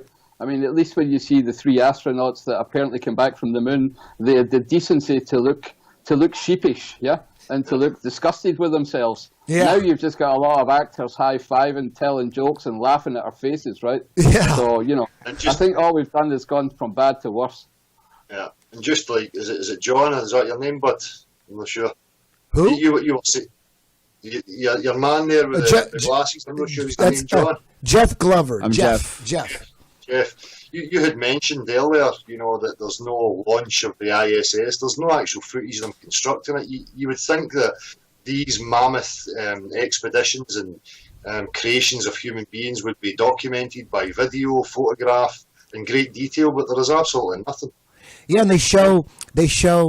Man, have you guys seen the footage of? They shelved the space shuttle. Like they're going backwards. We went to the moon in the '60s, and then we went to space shuttle. Can only go in Earth's orbit. Then they shut down the space shuttle. Went with the International Space Station. They're going backwards. They're not backing, the same thing. They're backing out of shit. What was that? They're not the same thing. What? The space station and the international. The International Space Station is the space station, and then there's the space shuttle. Okay. Space shuttle. And these things dock with each other? other? Dude, there's video. Have you guys seen the video of the space shuttle docking into the International Space Station? It's hysterical. And people believe it. Oh, that's real. Look, that's real. They believe that shit. See, if people pulled it back to practicality again, as soon as somebody says to me, we are going to space and space is a vacuum. So right away we have this claim that we live on Earth with a pressurized gaseous system, and they're telling us that this gas tapers off gradually until it meets this vacuum of space. If we go back to natural science again and everyday practical reality, we know that 2 opposing pressure systems must have a solid separation between them, or they will equilibrate. So for me, right away, I don't even need to go into NASA and what they're up to and trying to prove what they're up to. Based on that one claim alone, I know that they're talking crap. Absolutely, man. I mean, it's incredible that you could watch it on YouTube. You could watch the space shuttle docking on into the International Space Station. You could see that, and it's so bad. It looks like a 1970 kung fu theater movie. It's so bad. It's terrible. Like if you put that shit in a movie, it would be horrible. Shit in movies look way better than that. They could do way better than that. I don't know why they don't. I mean, when you watch that, like what was that movie where Matthew McConaughey, Interstellar. When you watch that shit looks way better than the real shit. The real shit looks horrible. It looks like high school students put it together. And another crazy thing about the International Space Station is they added that window that they look out. It's like maybe in 7 pieces, like a circular window where they take. What's it called? The cupola. Yeah, they built that shit while it was up there. They made that shit happen while it was up there. Yet they don't like film the unveiling of it. You know what I mean? It's just boom, it just happened. We built it. It just happened. It's incredible. But now it actually beggars belief, Eddie, I mean, if you actually think about it very rationally and logically, then anybody can see that it's just nonsense fairy stories. It's pink unicorns and fairy dust. Yeah. TJ is since the very first Flat Earth podcast we did, you've been curious. I wouldn't say that you're on the fence or anything like that, but you're definitely You've discovered a lot of the bullshit that the elite are into lately, and we've talked about non-flat Earth, and how do you feel right now about open-minded what we live on? I think the Earth is round, but that's just because I have no indisputable proof to believe that it isn't. And I know what everyone is going to say. Oh, why do you question everything that's told to you? I have no reason to believe otherwise, and I have no reason to believe really that the Earth is round. But it was instilled in me as a child that the Earth was round, right? Yeah. So it's hard for me to break away from that. You don't want to though? You have no desire to break away from that? The Earth being round or not doesn't really affect me. Things like the pedophilia stuff that you're talking about, like I have a son. I don't want that to be true. That scares me. The thought that maybe some of the world's current events are staged and set up and people are paid to make those things happen, that stuff scares me. Is it true? I don't know. I'm open-minded to anything because conspiracy theories, I mean, largely the reason they exist is because they have legs, right? Like, they're plausible. At bare minimum, any conspiracy theory that actually takes off is plausible. And I'm never going to get mad at somebody for questioning something because, I mean, if you believe world history, if we didn't question the British government, we wouldn't have a country here in the United States. So you have to question everything to a certain extent. What do you say? Every now and then you interview a guy, Del, he kind of has this attitude where he doesn't it doesn't matter to him, like whether it's flat or round. Why should it matter? That's a good question. Anybody? I can see why it matters. I mean, if for me, I've contemplated deeply through my life. I've pursued many avenues, spiritual, scientific avenues, and if I don't have the psychological foundation, which is where I'm at, then everything that I call a life for me would be delusional. Because without proper grounding, without a proper understanding of exactly where I am, what the game is about, then I'm just forever prodding in the dark, trying to make the best of any delusion, cultural idea, or way of life that is put to me. It's a substitute for actually knowing. So for me, it's hugely important. And for me, a lot of the degenerative behaviour that we see that's being allowed to this very day is based on that. People are running around in bewilderment and ignorance. They have been sold this false idea of who they are, where they are, what life is about. And for me, it's hugely important. It is the foundation of anything you would call a life. So some people can have a delusional life that is comfortable, but for me, it's still a delusion because it is not grounded or rooted in anything truthful. Well, let me ask you guys this: is the moon round? No. For me, it's a fallacy because we don't live up there and you don't get anything measurable in regards to the shape of Earth that you're standing upon by looking at the sky. It's a fallacy. It's a red herring. Gab, what do you think about the moon? Yeah, I think it looks like a disk. It has the appearance of a disk.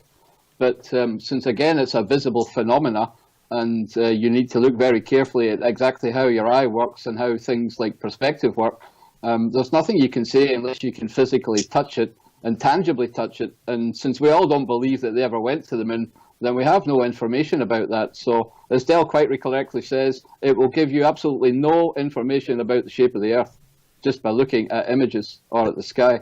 That is one thing I will say. I don't think we went to the moon. I think that was a tactic to try to win the Cold War and, establish superior dominance, which to me, Eddie, when you say we went backwards, how do you know that maybe we're not actually going forwards for the first time? Like, maybe we set out so big, we've gone to the moon, we've landed, here's the flag, look at this, it's not in the Hollywood basement, don't worry about it. But now we're actually getting advancements, but because they're real, they seem so far behind where we were allegedly in the 60s. I don't understand the question. So so think about this. In 1969, we landed on the moon, right? Quote unquote. If we didn't actually land on the moon, where were we? Were we actually even launching men into space? Okay, so now we are launching people into space. We have an International Space Station. That's not real, though. The International Space Station is not real. That's what you say. I mean, I believe that stuff's real. I mean, this is where now we're talking about beliefs. Well, this is where I lost Eric Dubé about satellites. Satellites are real. To cover up satellites would be just a ridiculous amount of finagling. How would you cover up satellites? Well, I mean, you would have. So Eric said that everything on satellite is actually just on the ground in transmitters and repeaters. Transmitters and repeaters, and that signal will not be messed up by the sun, which is what degrades the signal of satellites. So when it's cloudy, if it's not coming from a satellite, that actual signal should be exponentially stronger than if it wasn't cloudy, because it's the clouds act like a insulation from the sun and whatnot. So when it's cloudy and you have DirecTV or if it rains, your television signal doesn't work. If you were going to say that wasn't from a satellite, someone actually has to mess with your satellite signal to keep up the myth. But a satellite or a TV, the old TV antennas worked. That was worked off like radios. Yeah, it's over the air. Right. Yeah, so that's what DirecTV is too. Same thing. Yeah, but weather would affect it. Weather does affect that because it's a signal coming off your antenna. Radio signals are better when it's cloudy and raining than it is when it's sunny. So when it's cloudy and raining, because of the water, it's because the sun is not destroying it. Like the worst thing that is for a radio signal is sun rays destroying it. Well, what does that have to do with the satellite? Maybe it just destroys the signals coming off the antenna. The signal is destroyed or distorted when there are clouds because it can't break through the clouds. No, but I'm saying, if it was on the ground, it shouldn't actually distort when it's raining. Okay. What do you got to say about that, Gav? Yeah, well, I mean, let's pull it back to a practical example. If I drive down the motorway here where I am, then and look at the signal that I've got on my phone that's apparently, calculating my GPS and using satellites to tell me where I am. And if I've got no service going, 50 kilometers from here in any one direction, but as soon as a tower comes and I can see the tower, then my phone gets a signal again. And I can do that on and off all the way down the motorway. Yeah, travel 8 hours and see that the signal comes and goes, and it comes when there's a land tower that I can see. But that's your cell phone. For me, if somebody was to tell me that a probe can send a selfie from Pluto billions of miles through space with a technology 15 years ago and bounce it off a satellite and send it down here, and yet I can't get a signal on my waterway. Sorry, guys, something's horribly wrong with that story. But a cell phone... You'll never see a TV antenna pointing up to the sky. They don't point up to the sky. Yours doesn't. Mine doesn't. Well, your satellite dish does in your yard or on your roof. It points to the south. It doesn't go up. The southern hemisphere, yes. Yeah, that's because that's where the satellite is positioned. Talking about your cell phone GPS... Cell phone navigation, like your Waze or Google Maps, it doesn't run off of GPS. That runs off triangulating your cell phone tower. So yeah, sure. So why do you say then that satellites exist? Why do you need satellites if it can all work land-based? Because so again, if there is a satellite, or if there isn't a satellite and they're just all ground repeaters, then why would the signal degrade during rain and clouds? It would actually be stronger if it's insulated from the sun. The reason your satellite doesn't work well when it snows or is cloudy is because it can't get to your receiver through the clouds coming down from the satellite. Well, I think that's an oversimplified explanation. If there's snow in my satellite dish, then I don't get a signal either. So I think you're oversimplifying, and I don't know where you got that information from, but I don't believe it to be true. All right.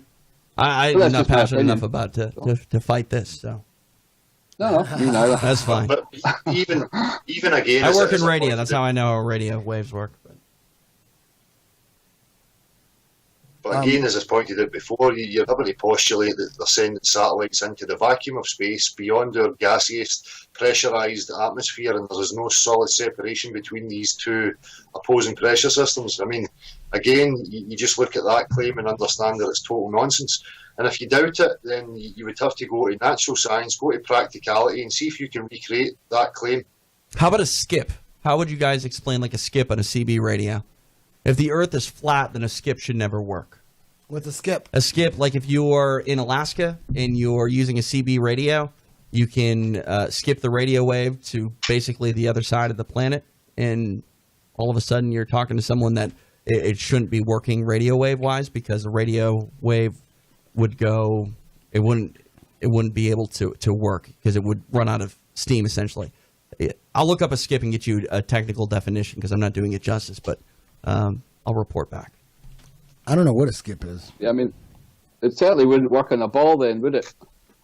Well, it bounces off something. I got to figure it out. Hold on. I don't see what difference that would make to whether it's curved or flat though. If it's bouncing off something in the cloud or the thermosphere or some part. That's it. All comes back to this question. We're trying to establish the dimensions of Earth and satellites, the moon. Many of these red herrings are not really important. But we're talking about the shape of the Earth. We're looking for measurement, things that we tangible substances that we can use in order to establish what the dimensions of Earth actually are.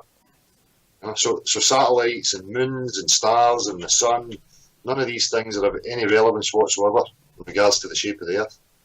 But they are kind of connected, though. I mean, satellites are kind of connected. It's kind of like, don't worry, we got this. We got space handled.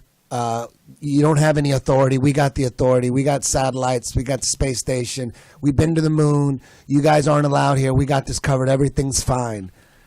It is connected to. It's just more lies. It's just like proving that it's part of sophistry. Yeah, it's proving even another. The more lies someone tells, it's like let's say there's this groupie chick, and she's one of those chicks who does ecstasy. She gets drunk. She goes to the club and she has sex with all your friends and just everybody in the neighborhood and in town. And then someone comes up to you and her name's Lisa, and one of your buddies comes in and say, "Hey, dude, Lisa fucked Jeff." You would believe that without any proof because you know that she's fucked everybody. So, and even if she didn't fuck Jeff, she's still a whore. Which she probably You know what I mean? And you probably should believe it, even if you don't have the evidence. You know what I mean? It's like that. It's like all these lies, yet you're defending him on this lie? Like a serial killer, like a guy who's killed 30 people. And then your buddy who's an expert on this killer, he says he actually killed someone in Florida too. And even if he lied about that, would it matter? He's still a killer. And do you really need proof? You're like, I don't believe he killed that dude in Florida until I see proof. Anytime someone tells me anything that the elite are doing that sounds plausible in my head, I believe it. And if it's not true, they're still evil. So I just don't, I'm not going to be the kind of guy that says, you know what, the government's super corrupt and they do super evil things, but I need to see evidence about this one particular thing. I don't believe this one particular thing. And guys will do that. They'll hold on. It's like a friend of mine said, we were arguing about chemtrails. It's on and on and on. And then he goes, he finally just says, we've been arguing about chemtrails. And he finally says, okay, some of those things are chemtrails, but not all of them. Not all. So he was like, it wasn't, you were wrong about most of them. You were wrong. You were dead wrong about most of them. And it's like, what are you talking about? Even if some of them are chemtrails, you just admitted that I was right. It's like, if you got paranoid that your wife was poisoning you're thinking, damn, she's poisoning my fucking milk. She's poisoning my cornflakes. She's poisoning my crackers. She's poisoning my oatmeal. And everyone thought you were crazy. Like, you fucking crazy loon. Your wife was not poisoning all your shit. And then it comes out that she was. She was only poisoning your crackers, right? But she wasn't poisoning your milk or your oatmeal or your cornflakes. For someone to say, dude, you were wrong about the fucking milk and the cornflakes. You're paranoid. She was only poisoning your fucking crackers, dude. That's like being a... You know what I mean? It's like, are you fucking retarded? Are you fucking retarded? That's like being a little bit dead. Yes. I'm only a little dead. Yeah. No, I've had people argue about that, about chemtrails. Like, arguing how I was wrong. Yeah, you were. They only 5% of them are chemtrails, but the rest aren't. The rest are just regular contrails. So, I got a definition of a skip for you, and it may work with the Earth being flat. Apparently, a skip is when your CB radio shoots a signal straight up and it bounces off the Earth's atmosphere and then goes hundreds of thousands of miles away, up, out, down, everywhere. I don't know anything about that. So it doesn't bounce off a satellite. That's No, something. it That's doesn't bounce something. off a satellite, but it bounces off the atmosphere. If So that, we if don't need that's, satellites. if that's something that that you could read somewhere, or that I don't know. I don't know. What it is. I'm not a CB scientist. I don't know. There's some articles online that you'll find about. Again, that's articles. No. There's articles online explaining the skip to a plain Earth as well. Oh, okay. So it's all out there. I don't think it either proves satellites or gives us any information whether it's a ball or a flat plane. So, well, why do you guys not believe in satellites? That's what I'm curious about. Because I don't believe in space. So if you're telling me that they've maybe got very high things circling around us, then that's for me different. But if you're defining satellites as something that goes into space, as the Star Trek defines it, then I don't believe in it. So it can't be real. Have you guys ever seen like a satellite go overhead? How could you? You can't even see things blink in the sky. Yeah. I mean, Is that what you mean? I don't remember. I don't remember exactly, but I was a small child and we were duck hunting one time. My dad's like, "Look, a satellite went by." Like, oh, okay.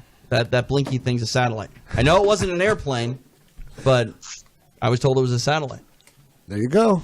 That's it. Again, see, why are you dismissing my child, guys? Hey, you know what? Hey, I'm not saying I don't believe you. I believe you. Okay, I really do. Well, I don't know why I do, but I believe you saw a satellite. Well, that's it. My dad, end of discussion. My dad also told me some fat guy in a red suit brought presents. So I don't know. What are you gonna do?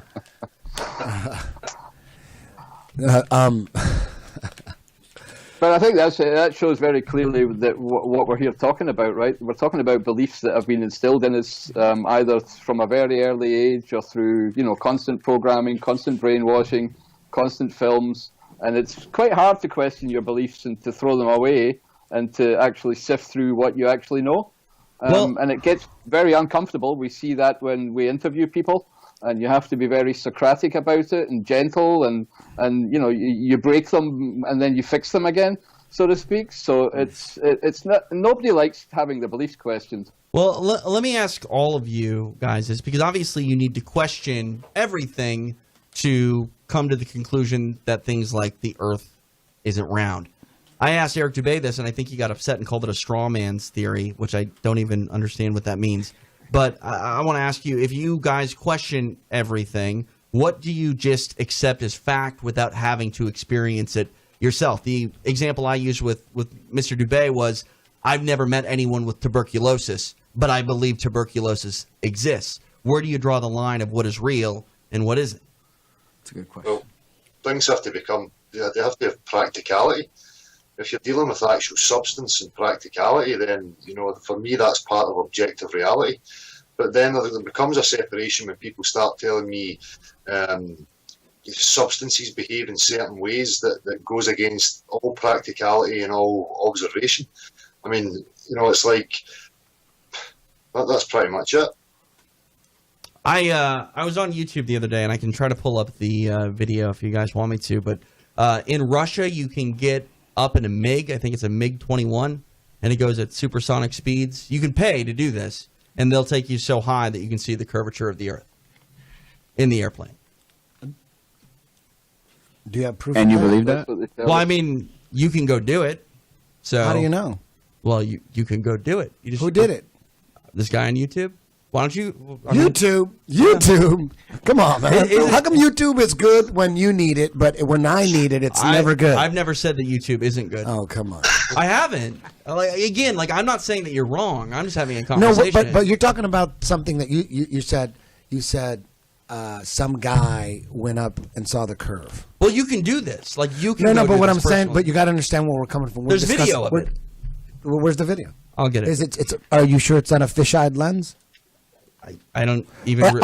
Anytime someone's ever claimed any video or any picture of high altitude, like that Red Bull jump, that's right.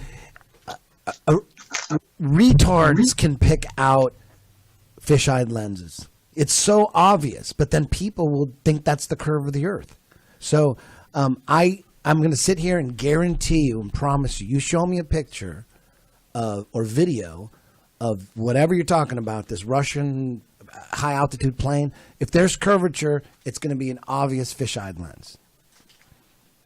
Talk amongst yourselves. I'm predicting it. I'm predicting it. Well, We look at this shit all day, TJ. Every night I look at this shit. The only reason it has legs, the only reason flat Earth has legs is because, man, there's some serious shit wrong with what we've been told. Because we have the only reason it has legs is because we have there's eyes. absurdities, there's paradoxes, contradictions. There's more than just lies being told. Yeah, this isn't You can see it Scientology. every day with your eyes. People think it's Scientology. It sounds like it. I thought it was. I thought it was a CISI. Oh, no. Sorry.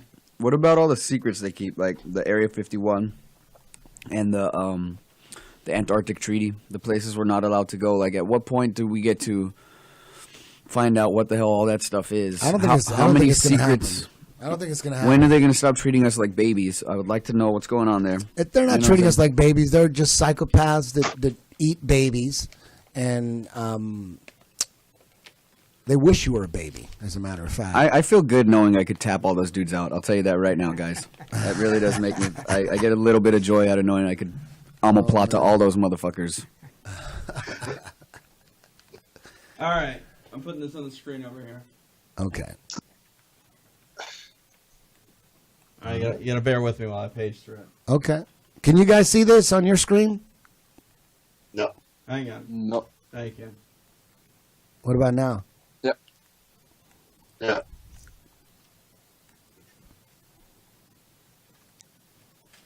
See, look at the little spinny thing. That's round.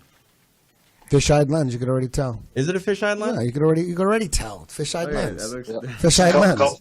That's any base. Look at that. That's not a fish-eyed lens. That's the canopy of the thing. That's a fish-eyed lens. The canopy of the jet is circular. It just curved the other direction. It just Yeah, went it upside goes down the and other it way, goes curved the other way. Yeah, that's the sign of a fish-eyed lens. Come on, Son of a TJ. Come on, TJ. Didn't I predict that? Didn't I just predict it? I'm like, Why you gotta be mean about it? I'm like Nostradamus. I didn't say you were wrong. No, I didn't say you said I was wrong. I was just making a Nostradamus prediction. Every time you see a curve, just complete the circle and see if it makes sense. Yeah. People believe that shit though. They look at that and like, look the curve. Yep. Meanwhile, there's amateur balloons that go up 120,000 feet and zero curve. Zero. You can't see shit. And you can watch that on YouTube all day. No curve. Well, I tried. No, but you know what, TJ? I love the fact that you're battling and debating. It's making the show Yeah, more give us interesting. another one. Give us Do another another one. one. What else you got? Embrace your role.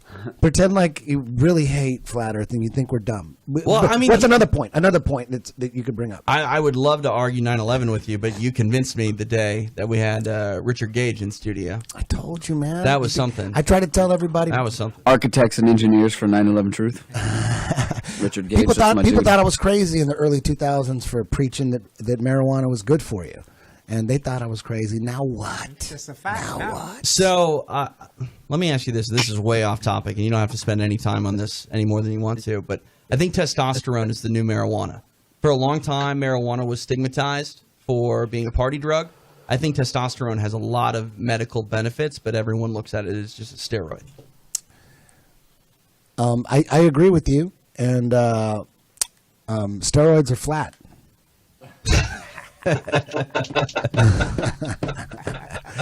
No, give us another question. Like, Flat Earth doesn't make sense to me because what about this? Oh, I'm curious. I mean, you say the elite, the Illuminati. Like, I'm curious what you think really makes the world go around. Like, who are the elite? What qualifies? The people with all the money.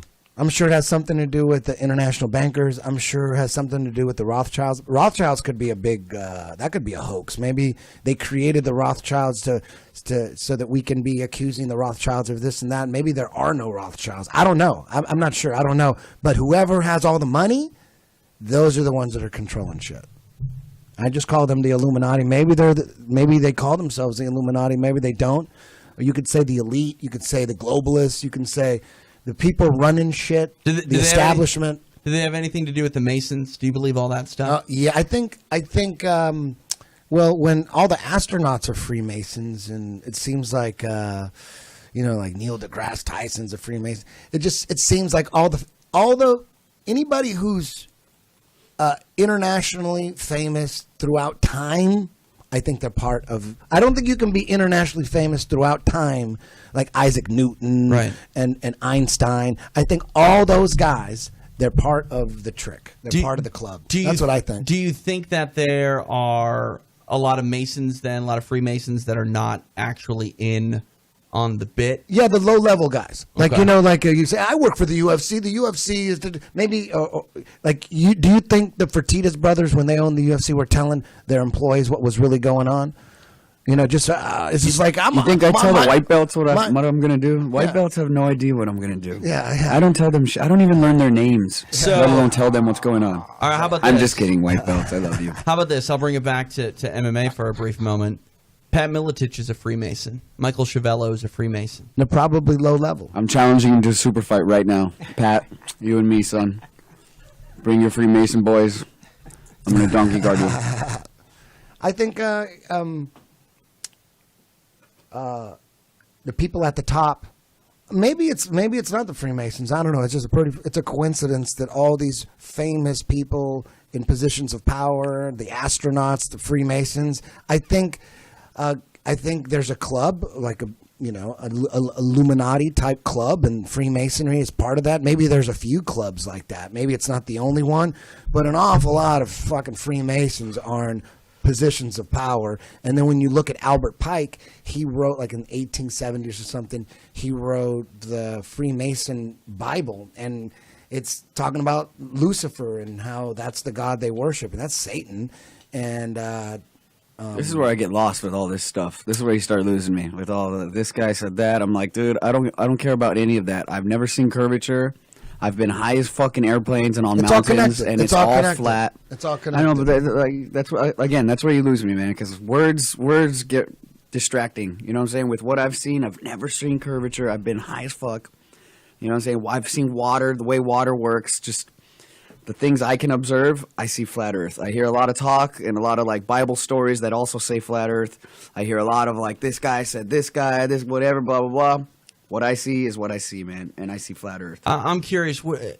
Have you guys ever looked into like string theory or John Titor? Have you ever heard of John Titor?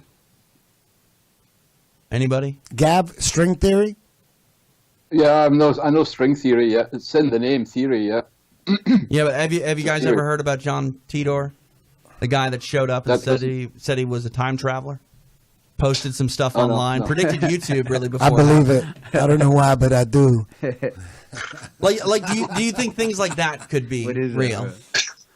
Time traveling?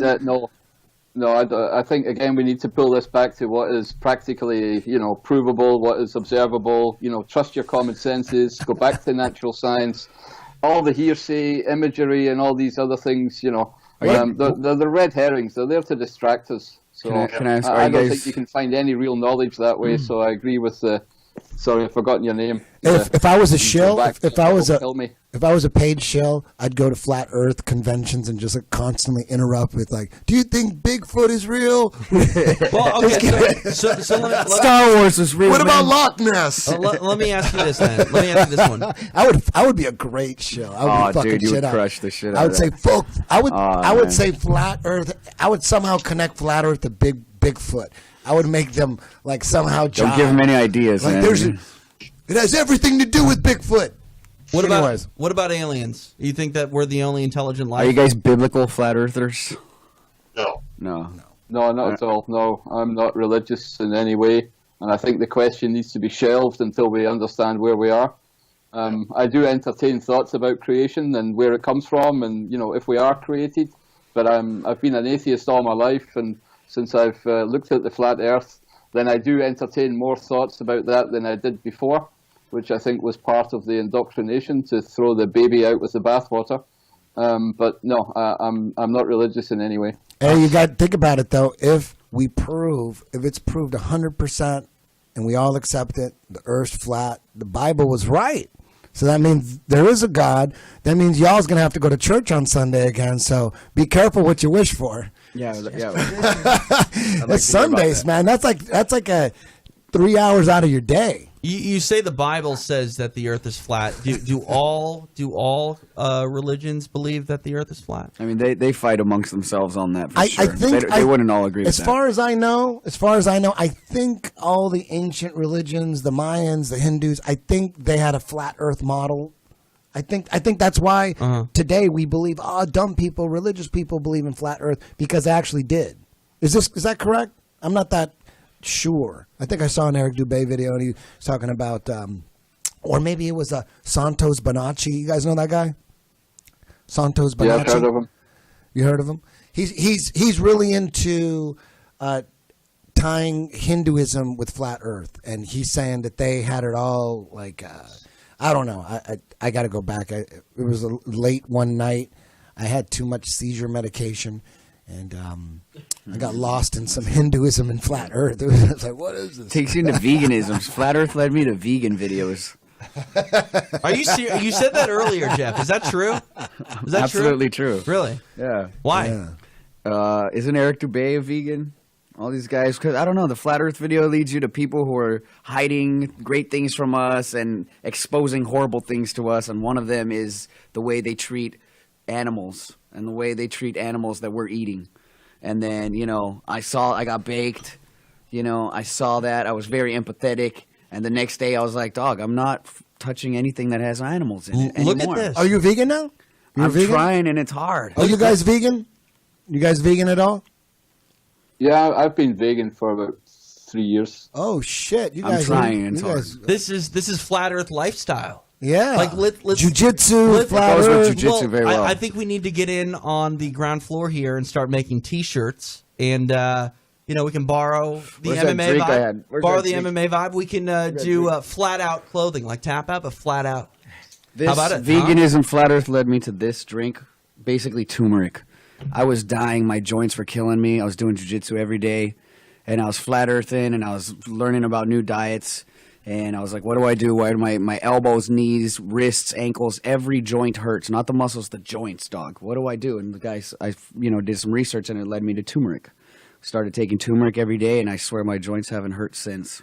I feel great. This is one thing that I'm going to say, and this is why I believe that Flat Earth has a little tiny bit of legs. We need you to be on the other side, TJ. I'm sorry. I think you're all wrong. But that there you go. That said, the speed at which the Earth is apparently turning, and this was all brought to my attention with the stupid eclipse last week.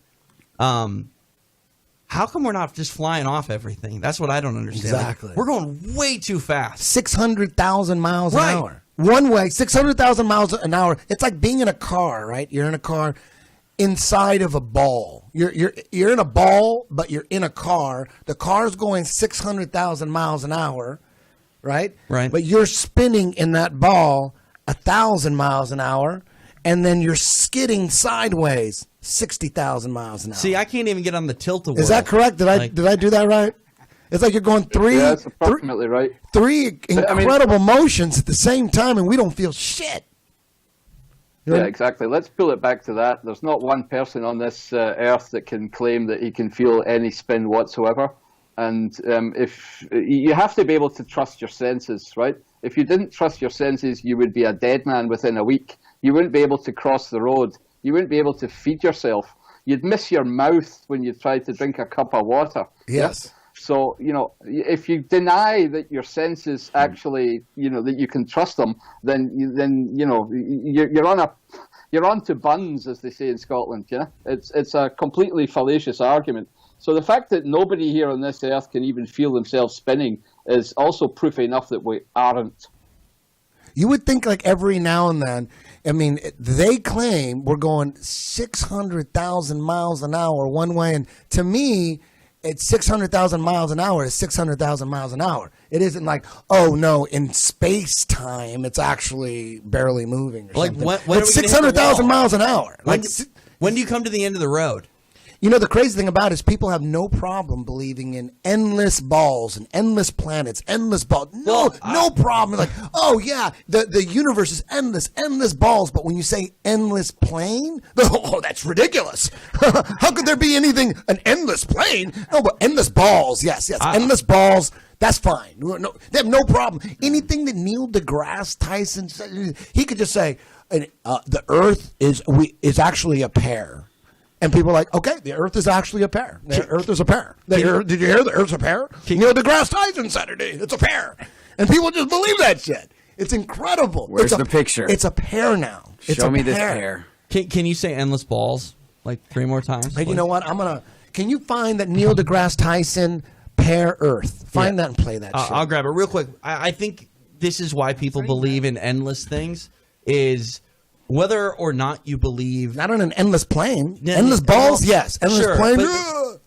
Infinite possibilities have to be accepted by human beings because no matter what, something always was. Whether we were created by something or whether we just happened from a Big Bang, you can't tell me that there was a beginning of time. Time always existed. The Big Bang theory sounds like a retard came up with that. Really? Right? Big Bang. Why? Did everything exploded? Sounds like when you bust a nut. The Big Bang, and people jump onto that. The big, everything just exploded. See, has to do with sex. It was a big fucking explosion. But there's a bunch of gas, and stuff in space. That's what I'm talking about, TJ. That's exactly what I'm talking about. That would explain why stars are on fire. Who knows what those things are? Those are lights. Here's the problem. How does something come from nothing? Yeah. Exactly. We're human beings, so we can't wrap our heads around that. But it's true. If you don't believe in God, or you do believe in God, God always just was. And if you don't believe in God, something always just was. No, you know what? You guys don't know it yet, but you guys are going to have to find your first communion shoes, dust them off. You guys are going to have to start going to church. All you guys, if flat earth is true. Get those first communion shoes out now. It's happening. Hey, if the earth is flat and the lights over us are revolving around us and we're the center of the universe, if that's true. Yeah, I'd love to hear what these guys have to say. Damn, we might. There is a creator. It might not be that bearded guy hanging out in the clouds with Jesus. It might not be that dude, but there is a. I believe even before flat Earth, I believed in a creator. I was brought up Catholic, hardcore, was an altar boy. I just wanted to go to heaven, and then once I learned that not everybody was Catholic. I thought everybody was Catholic. Everybody in my neighborhood was Catholic, and mostly everybody in my elementary school were Catholic, except for there was a Protestant guy and there was a Jehovah's Witness guy. I didn't know what the fuck they were, but everybody was a Catholic. And then once I found out there was Jews and Muslims and all these other religions, right there at 11, I thought, okay, we've been lied to. There's no way all these different religions can think they're right. We've been brainwashed. So then I became atheist until I turned 21. And at 21, I was standing in Hollywood on Sunset Boulevard in front of the Roxy, and I was walking by the Roxy with my buddy John, and we were about to go to the Rainbow, and there was this homeless bum dude playing guitar in front of the Roxy, and he had this sign that was all about saving the forest, and he was just dirty, just a dirty bum, just trying to save the world and save the forest. And John was probably about 20 yards behind me, and I walked by him, and I kind of looked at him, had my long hair down to my waist. It took me 30 minutes to blow dry. I had my big hoop earrings in. 1991, I was full blown. I was about as metal as you can get. And I looked at this homeless dude playing guitar, and he walked up to me, and he said, "Hey, man, if I guess your birthday, will you sit here and listen to me?" And I said, "Yeah, go for it."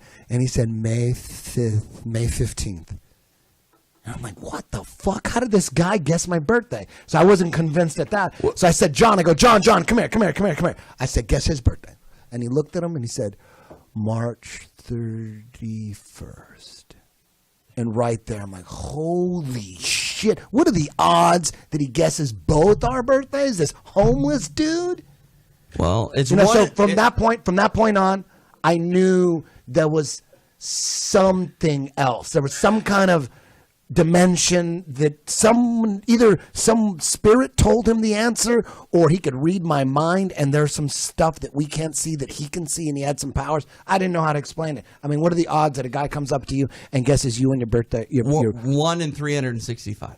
No, twice though. Yeah, I don't know that one. That's twice. in a row, back to back. That it's astronomical. I got your Neil. But anyways, let me finish my story. You can put that on hold. But then I became agnostic. From that point on, I thought, damn, I never forgot about that day. I never forgot. There's some shit we don't know. Because up to that point, I was like, we're going to die and just go in the dirt. We came from nothing. I believed in Big Bang. I was a space documentary junkie. I'd watch space, Science Channel, Discovery, all that shit. I just wanted to watch space shit. Neutron star, supermassive black hole, all this shit. Fucking 200,000 light years away. I'm like, what the fuck is that? Light years, holy shit. And then I became agnostic. And then once I did DMT and I went into the other dimensions, I knew, okay, there is a creator. Once you do DMT, you're like, oh shit, this is just like a little vacation for us. There's another dimension. When you do DMT or ayahuasca, you go into that other dimension. People say, "Oh, it's in your head." I didn't create that. Trust me. If I had to create something, it wouldn't look nothing like this. It would look like shit. I can't even draw a stick figure. And so at that point, I knew there's got to be a creator, right? So you could, I'm not trying to preach or anything like that. So for me, flat Earth, if it just even proves more that. To me, not just to me, I'm not trying to convince anybody. To me, there is a creator. This is just verifying it even more. This is a special place that we're at. If the stars or those lights are rotating around us. But you don't think it's Jesus in the Bible story, Abraham story? No, not. I don't think it's anything like that.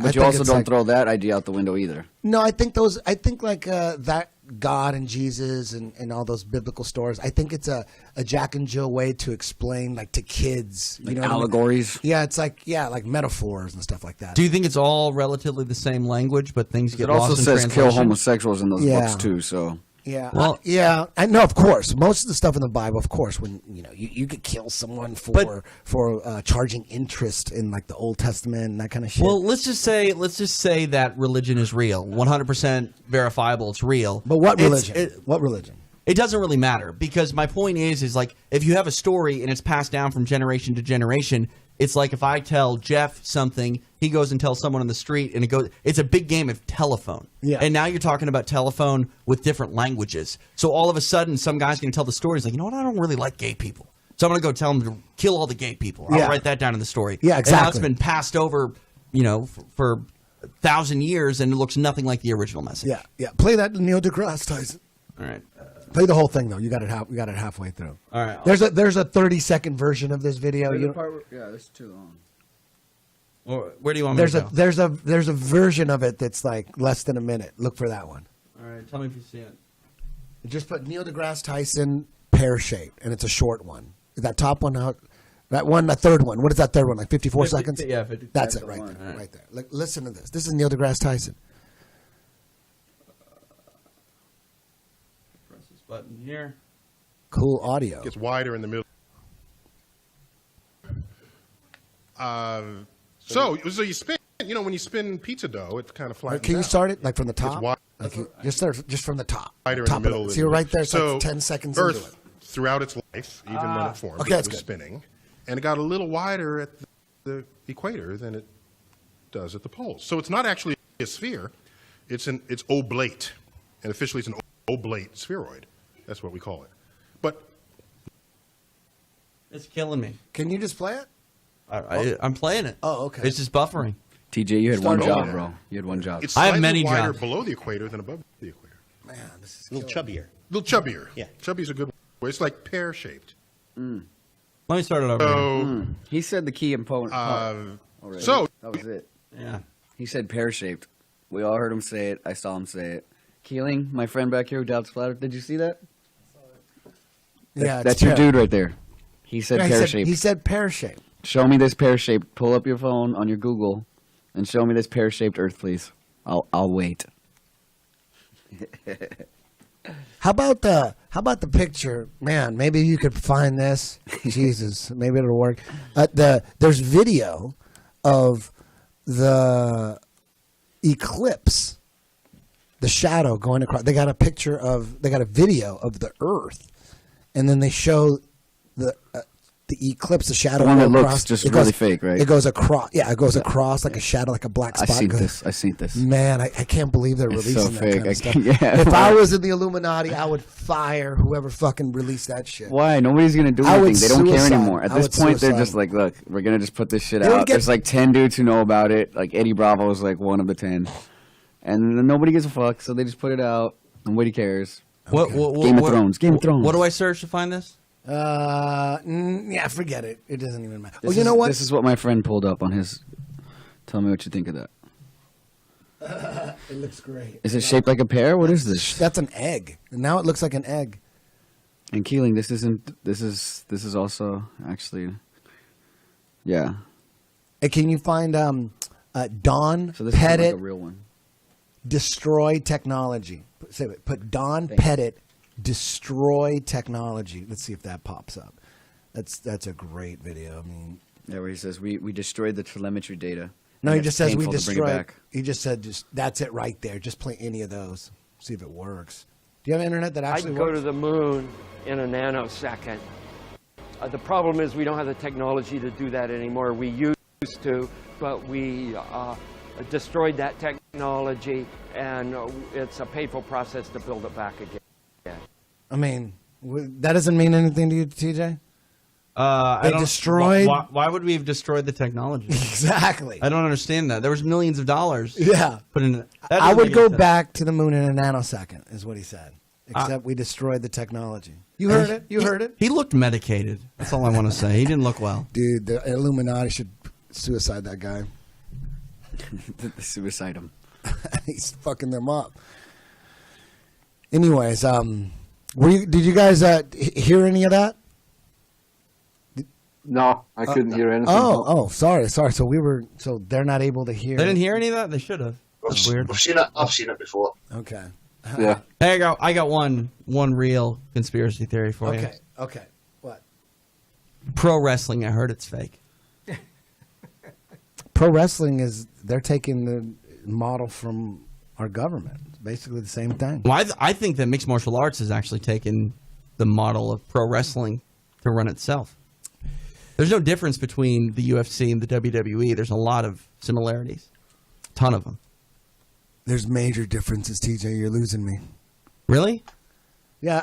There's like pro one wrestling is one 100% fake. No. MMA Yeah. is but the business probably model. 99% real. The business model. Well, I'm curious to hear about your 1% at some point. But the business model, like there's Takada Coleman. There's one dominant. There's one dominant league. You look at the similarities. What the WWE purchased and bought out all of their competition. The UFC largely did that.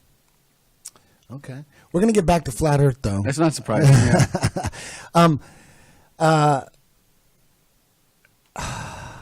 Man, what about assassinations? What about like CIA assassinations? That happens all the time. That's nothing new. Well, that's nothing new. That's low level conspiracy theory. I'm just curious about like. So let me just ask you this: what do you think about Donald Trump? Is he part of the conspiracy, or is he the maverick that some people want you to believe, that he's not in on the bit and he's fucking everything up? I want to hear what they say about He's that. probably. It's hard to tell. It could be a whole show. I mean, it appears that he's the establishment is going after him. The media is clearly going after him. They're balls out, just going after, trying to start You can race find wars. videos of him saying he's down with flat Earth. Really? Yes. Trump? I've seen these No, before man. I even got into flat Earth. There was videos of him saying like, "I don't think the Earth is round."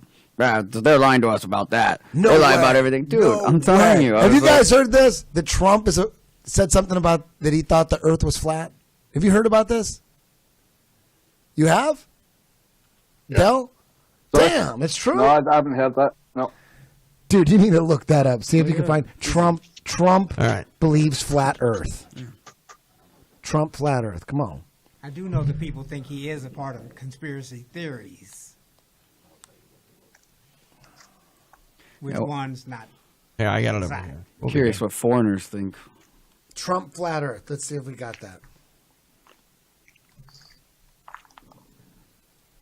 Or just conspiracy theorist. Hey, I'm curious how Trump is portrayed in the media for you guys, Gavin, Dell. Like, how much do you hear about Trump and his politics where you guys are? Too much, as far as I'm concerned. Well, I assume they go after him the same way there. No, I don't think so. I think he tends to be probably handled more with kid gloves over here in European TV. But yeah, I don't know. I've got no real opinion of him. I don't think he's any better or worse than any of the other ones. So yeah. All right, hey, I got this. Check this out. If you choose a side, if you like them or you don't like them, they got you. They tricked you. Oh, it's all words? Dang. Never mind. It's all words. Don't worry about you guys. Gavin, what do you? Before we wrap this up, what do you have to say to people that are on the fence about the whole flat Earth thing? They're really not convinced. They're like TJ. Any final thoughts you want to let out? Well, I think people should just, again, I'll repeat it, go back to trusting their senses, thinking about common sense, using natural science to prove what's measurable, testable, repeatable, learning to see through the sophistry. So learn how language works, logic, rhetoric, grammar. Make sure that you have the right tools to see through bullshit, and only rely on things that you can prove for yourself. Be very wary of third-party testimony. And certainly don't look at any imagery as if it's proof of anything. Beautiful. Del? Well said. Yeah, I would just concur exactly what Gav said.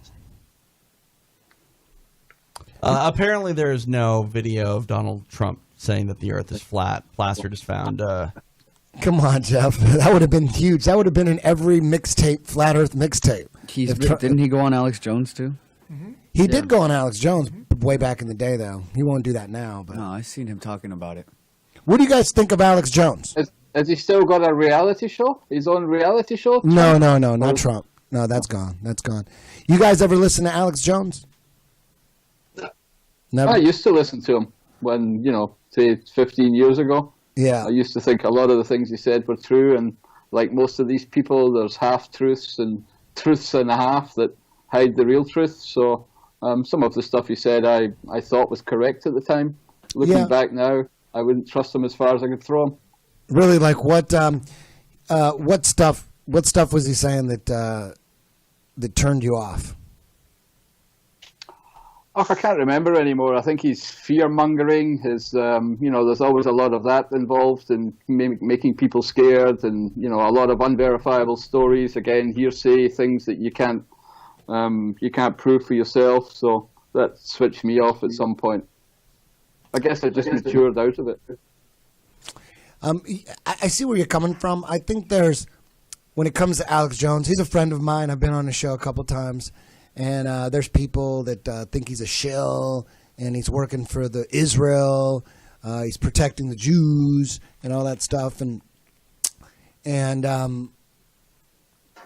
who knows what's true? I don't know him that well. I don't know everything about him. But one thing I do know for sure is when I hang out with him, when we hang out, we've been to Vegas together, hanging out. He is the exact same way he is on his pod or his show. Conspiracy theories 100% of the time. He's talking about, he never gets tired of it. He's the exact same person all the way through the whole weekend. And I'm just eating it up. I just want to hear about different conspiracy theories. And he's on he stays away from UFOs, and he stays away from flat Earth, and he stays away from like the Holocaust and all that.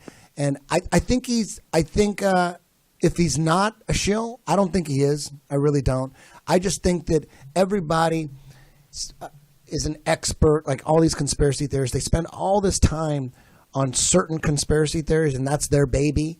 And they don't really want to talk about any other conspiracy because it might discredit what they put their life into. Like if someone's really into JFK and he knows everything about JFK, he might not really. He's not going to get into other conspiracy theories that he's not well versed in because it could discredit what the point he's trying to get across.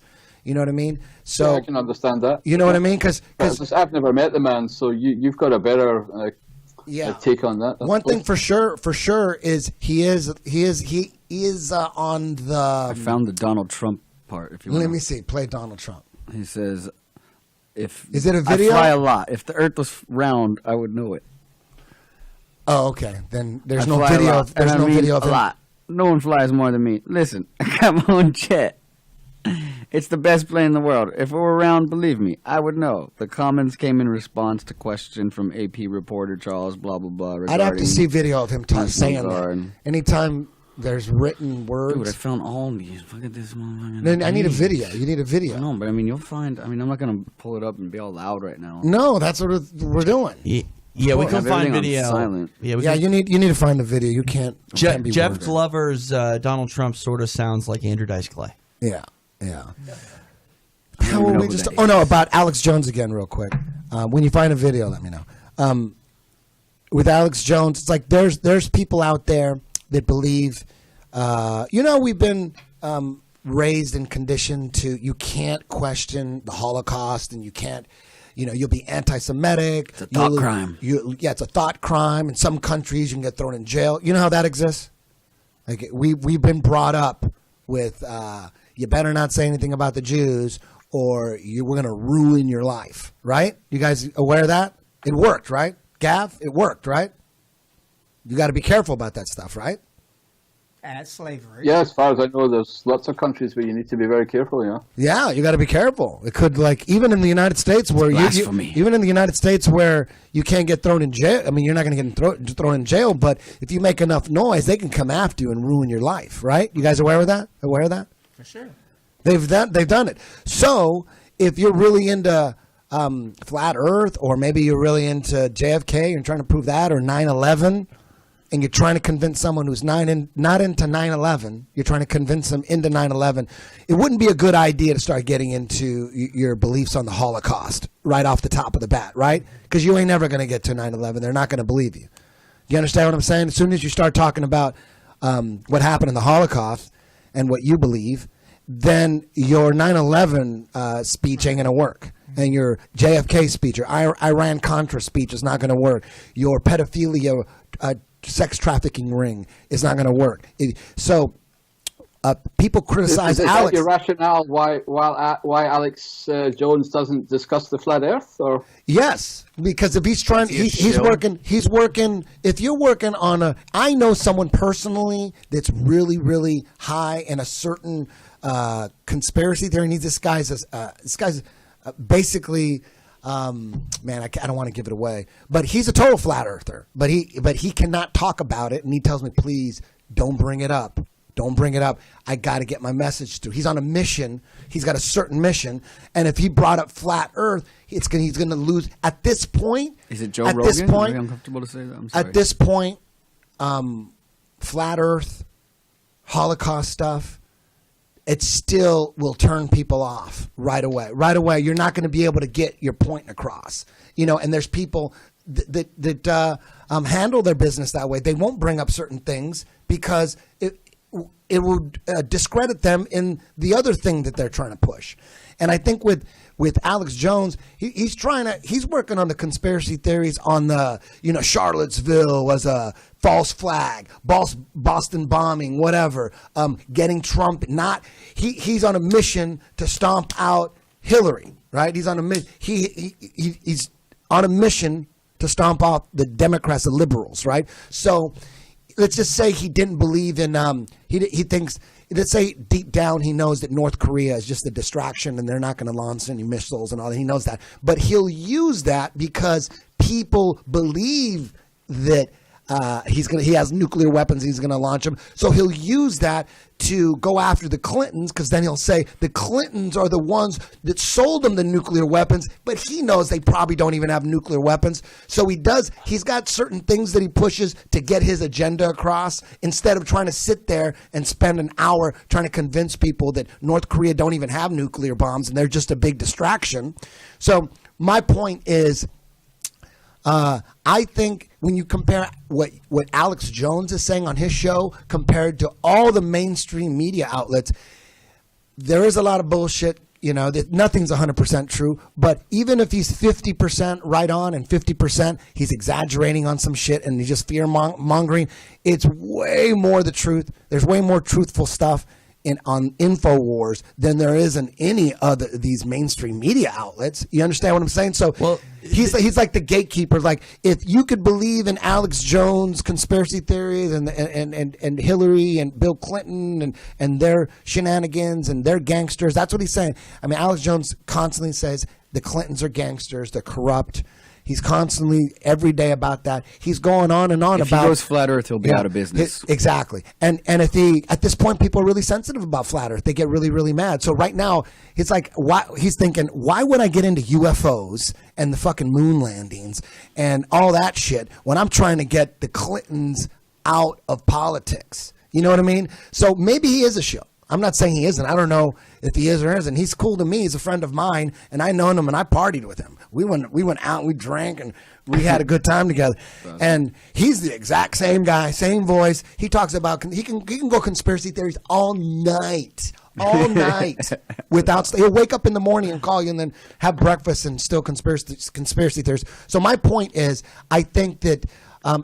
Everybody needs to understand that everyone's got their own little mission. There's a lot of levels. It's not just flat Earth. Flat Earth is huge, and I'm all over it. You know me. But I understand that people have other agendas. I understand that. And just because they're not in line with your agenda doesn't necessarily mean that they're getting paid by Israel and their shills. You understand what I'm saying? That's how I feel about that. I like to let that out. I mean, I could be wrong. Alex Jones might be getting paid by someone to say shit, and I know he definitely. I don't like it when he's going on and fear mongering about North Korea, because I got my personal beliefs about North Korea. I think that's North Korea is just a complete distraction. They don't have. I don't even know if that Jung Hung Un is even in North Korea. He might be in Switzerland living. Who knows what those films really are? Have you seen those North Korean films? Watch that shit one night. Look into North Korea. Maybe that's Area 51. Maybe that's what they're covering up at Area 51. It's fascinating. Doing. What scares me, one thing that you hit on, Eddie, that does scare me is the ability to push agendas on behalf of our government with CGI and things like that. Like, there's going to be a time, maybe it's already now, that the government or whomever could make a video and create a supervillain and say they're taking over the world and show video clips, and we would have no idea if any exactly. of it's real. I mean, the Nazis did that. The Nazis they created a fake hysteria. There's a propaganda video. They just wanted to get people okay with killing people. Right. Yeah. So what they did is they created this fake problem with demented people, like crazy, deranged people from mental institutions that were going out like zombies, killing people. And they would put these newsreels out, and people in Germany were like, "Oh shit, there's these crazy people out killing people. So we need to okay to kill them." So it was okay to kill them if there's these crazy, demented people that escaped mental institutions. It's okay to put them down. So that's what they wanted to get across. It was just a mind fuck. So now they got everybody on board. So now all they got to do, whenever they want to get rid of someone, they just accuse him of being mentally unstable, and he's crazy, and we got to kill him. So that's just an example of creating some fake shit. Like exactly what you're saying. There's just an example of just making shit up. And people, I mean, look at how people surf the web and like clickbait and things like that. Like, people are attracted to unbelievable stories and things that are scary. So it's not hard for something to be put on the internet that is not at all accurate and become viral and scare the shit out of people. Yeah, that's what's going on all the time. Like, one person died in Charlottesville. One person died. We got people getting killed every day in East LA. Drive-bys every day in Chicago. People are getting killed all the time. Innocent children getting killed all the time. What about 1 million civilians getting killed in Iraq? What about that? No one gives a shit about that. The Charlottesville stuff, though, is way more. It's bigger. It's bigger than just one person dying. It was a setup. It was a false flag. See, that I'd love to talk about that all day long. Yeah, I would love to hear the reasoning behind that. Yeah, it's pretty. It's not that complicated. You know, they're just trying to start a race war. That's what they're trying to do. And who the liberals. The liberals. I'm going to have to wrap up and get off here shortly. Okay, let's wrap this up. We're done too. Any final thoughts? Any final words you want to say? Just like you were saying in regards to Alex Jones and people having their own avenues of pursuit, that's the very same here for us at Beyond the Imaginary Curve. We remove any other subject. For us, we focus purely on science and this very question. And if anybody's interested and wants to join the common man's pursuit of finding out full dimensions of Earth, then please join us on Beyond the Imaginary Curve. Awesome. We're there every Saturday, live, and anybody's free to join, whether you believe that it's flat, concave, globe, as long as any claims that anybody's making is based in objective truth and it can be proven practically, then we don't have any issues. So it's been a pleasure, Eddie. I can only thank you for giving us a place to voice and hopefully bring more people's attention to this question. Thank you very much. Gav? Yeah, I'd just like to say thanks as well, Eddie, for having us on and letting us air our message or what we feel to be the correct avenue. And I wish you best of luck too with your friend who you're doing the donations for. I hope that works out for him. Thank you for that, yeah. And thanks for having us on. Thank you, guys. We'll talk soon. Cheers. I'll be watching you on that imaginary curve. Beyond that, I'll be watching. I love that. More interviews, more of them. I love them. Active inquiry and dismantling beliefs. That's the best way forward. Beautiful. Thanks. Thank you, guys. Hey, one more time for the donations for Javi Vasquez. Yep, it is tiny.cc/tap cancer. Thank you very much, guys. Jeff Glover, you're the man. Thank you very Eddie. much. Thank you, guys. Thank you. Happy to be here. James Watson, Black and Kill Symphony. We're gonna have a reunion tour. We're gonna do it. Go, James. All right. TJ, thank you, everybody, for listening. I hope you got something out of this. If not, go smoke a joint and relax. Thank you, guys. Good night.